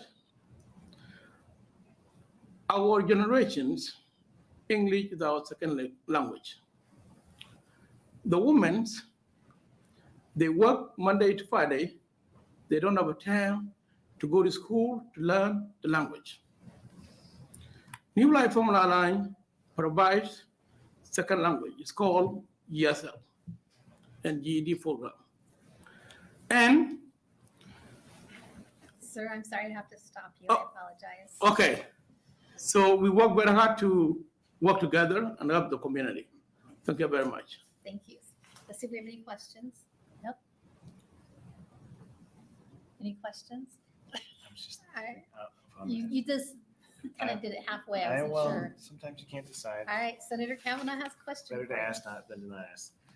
Thank you, Senator Blood. Thank you. Is it, how would you pronounce your last name? Keat? Yeah, Keat, K-E-A-T is my last name. I wrote it down. But Yeah, my first name is Toot. Toot? Yes. Well, thank you for being here, Mr. Toot. So I guess in terms of the projects, is your organization a recipient of some of the granting or the recommendation? Yes. At this point? Okay. So the executive director from New Life is Abala. We work with the Black Men United. We work together. So we support this bill and we try to get the job done for the community. And is some of that English as a second language education program going to be funded through this, or is that just a? Yes. Okay. And I guess in terms of economic development, it's a lot easier to get a job if you can speak the language here. Yes. One of the Thank, arguments. Yeah. thank you very much. Thank you. Thank you for coming in. Our next proponent, LB 531. Welcome to the Urban Affairs Committee. Please spell your name. Hi, my name is Nadia Spurlock, NADIA SPURLOCK. During President Biden's 2023 State of the Union address, he proclaimed that our country is currently in a mental health crisis and a state of gloom that should be a top concern for the nation. I wholeheartedly agree and hope you all do as well. And I recognize that the solutions to the mental health crisis are directly related to solutions to issues within economic development, employment, affordable housing, and anything else that ensures the basic needs of citizens are being met, especially following the COVID-19 pandemic. Furthermore, I believe happiness and excitement are also created in spaces that allow citizens to both advance in and genuinely enjoy this life with the support of entrepreneurial endeavors, the creation of spaces solely dedicated to health and leisure, and any other efforts that contribute to uplifting and supporting communities beyond their basic needs, especially within communities that have been historically marginalized, such as North and South Omaha. As a North Omaha native, a soon-to-be graduate of UNL, and a new auntie, every day I imagine Nebraska being an environment that is vibrant, safe, leading in tourism and enjoyment, desirable for future generations, and welcoming to all. And I know in my heart that this is possible for us. The only thing separating us from being able to have more impact in these areas is access to resources. LB 531 very literally provides the resources that will allow us to simultaneously and successfully address all of the aforementioned areas and then some. This is why, in my eyes, supporting LB 531 and its amendments is exciting. Supporting LB 531 means to support true liberation and getting us closer to a world that prioritizes the well-being and the voice of its inhabitants. I feel very, very fortunate to have representation in the Senate that truly cares for the community and its advancement. And I believe both they and LB 531 deserve the support of us all. Thank you for your testimony. Do you have any questions? Thank you. You're not supposed to do that. All right. Good job. Oh, Thank you so okay, much. thank Next proponent, LB 531. Welcome to the Urban Affairs Committee. Please spell your name. Hi, I am Teresa Hunter, Teresa, Hunter, Hunter. As Senator McKinney said, he had a front row seat in seeing the deterioration of North Omaha. I too had a front row seat in seeing that happen as well. North Omaha has been historically underrepresented, misrepresented, and neglected, and its resources have been limited, restricted, redlined, prohibited, or denied for far too many years. I personally experienced the shock of seeing my parents pay off their home and finding out that that home was not supposed to have been sold to Negroes. While those covenants are no longer enforceable, our community still suffers from the long-term impacts and the harmful and hurtful misdeeds that happened long ago. And because of those things, we still have disinvestment in our community and a lack of resources, and the wealth is still trying to be gainful at that time, at the same time. Excuse me. LB 531 provides an opportunity to rebuild a neglected community through job creation, job training, entrepreneurship, housing, and all of those other things that have been mentioned before. And I'm just asking for your vote to support LB 531 to give North Omaha, the North Omaha community, the attention and support that it desperately needs and deserves. Thank you. Any questions? Seeing none, thank you for coming in and thank you for your patience today. Any other proponents, LB 531? Any proponents, LB 531? Moving forward. Welcome to the Urban Affairs Committee. Please Thank spell you. your name. Good afternoon. My name is Steve Cerveny, VECERVENY. I'm a deputy chief with the Omaha Police Department. I want to thank you for the opportunity to speak with you today and for all the important work that you do. The Omaha Police Department is in support of LB 531 and the measures it provides. From a law enforcement standpoint, it is crucial to build up our communities. The success of a police department relies entirely on the success of the communities the officers serve. Law enforcement must build relationships through community-oriented policing and its problem-oriented approach to solutions. We believe LB 531 takes this approach. Community-oriented solutions seek input and talents from all members of the community to help strengthen neighborhoods, solve problems, and progressively continue to encourage growth. We think LB 531 helps strengthen commitment to community empowerment, assists in providing immediate and long-term proactive problem-solving solutions, and promotes the implementation of creativity through specialized programs that cater to a community's needs. LB 531 does this by prioritizing grants toward economic recovery within qualified areas. It streamlines the process for providing internships and crime prevention within specific boundaries in need of these efforts. It ensures affordable housing that will provide rehabilitative growth and maintains funding for financial literacy programs and other efforts that will improve economic and health situations for individuals in specified areas of need. These are a few of the bill's benefits, and we believe LB 531 efficiently and effectively helps reduce crime by promoting and streamlining transformation, growth, job creation, entrepreneurship, and long-lasting economic strength. But more importantly, it will directly help create vibrant communities within the city of Omaha. Thank you. Well done. Any questions? Seeing none, thank you for your testimony. Any other proponents? LB 531. Welcome to the Urban Affairs Committee. Please spell your name. Good afternoon, Vice Chair Blood, members of the committee. My name is Ryan McIntosh, MCINTOSH, and I appear today on behalf of the Nebraska Bankers Association in support of LB 531. The NBA has been supportive of this process over the last year and has continued to seek ways for our members to be engaged and hope to be engaged in that process moving forward. You've heard lots of incredible testifiers today, and the impact and the potential impact of this bill is very clear from that. So with that, I'll conclude and just urge the committee to advance the bill and look forward to the rest of the process. Thank you for your testimony. Any questions? Thank you. Thank you.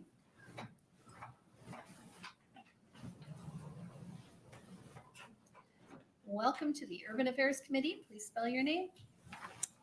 Thank you. Senator Blood, members of the committee, I'm Jennifer Krieger, JENNIFERCREAGER, registered lobbyist at the Greater Omaha Chamber. Here in support of LB 531. Thank you to Senator McKinney for carrying the bill and to Senator Wayne for his work.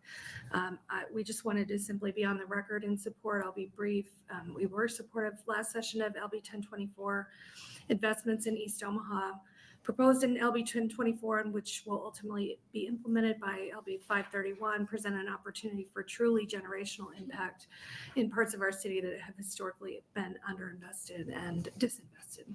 We all have a responsibility to get this done and get this done right. As this committee continues to finalize the recommendations and implement the strategy, the Chamber wants to continue to be a partner going forward, and we offer our assistance to the committee as a resource. Thank you. Thank you for your testimony. Any questions? Seeing none. Any other proponents to LB 531? Bless you. Any opponents to LB 531? Any in the neutral?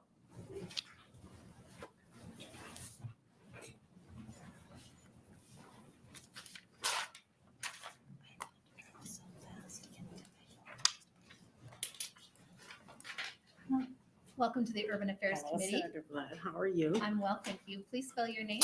My name is Gayla, Gayla. Last name Lee Chambers, Lee-Chambers, Chambers. I am here supporting this bill as a neutral, and I want to explain to you why.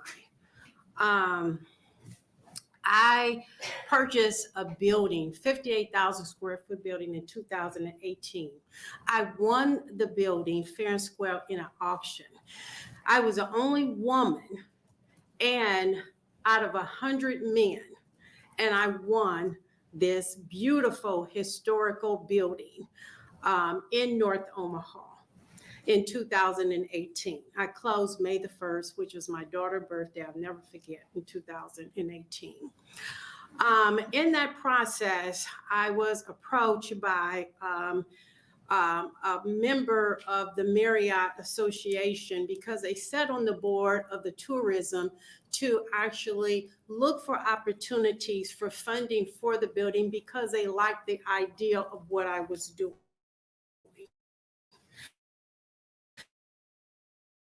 I see money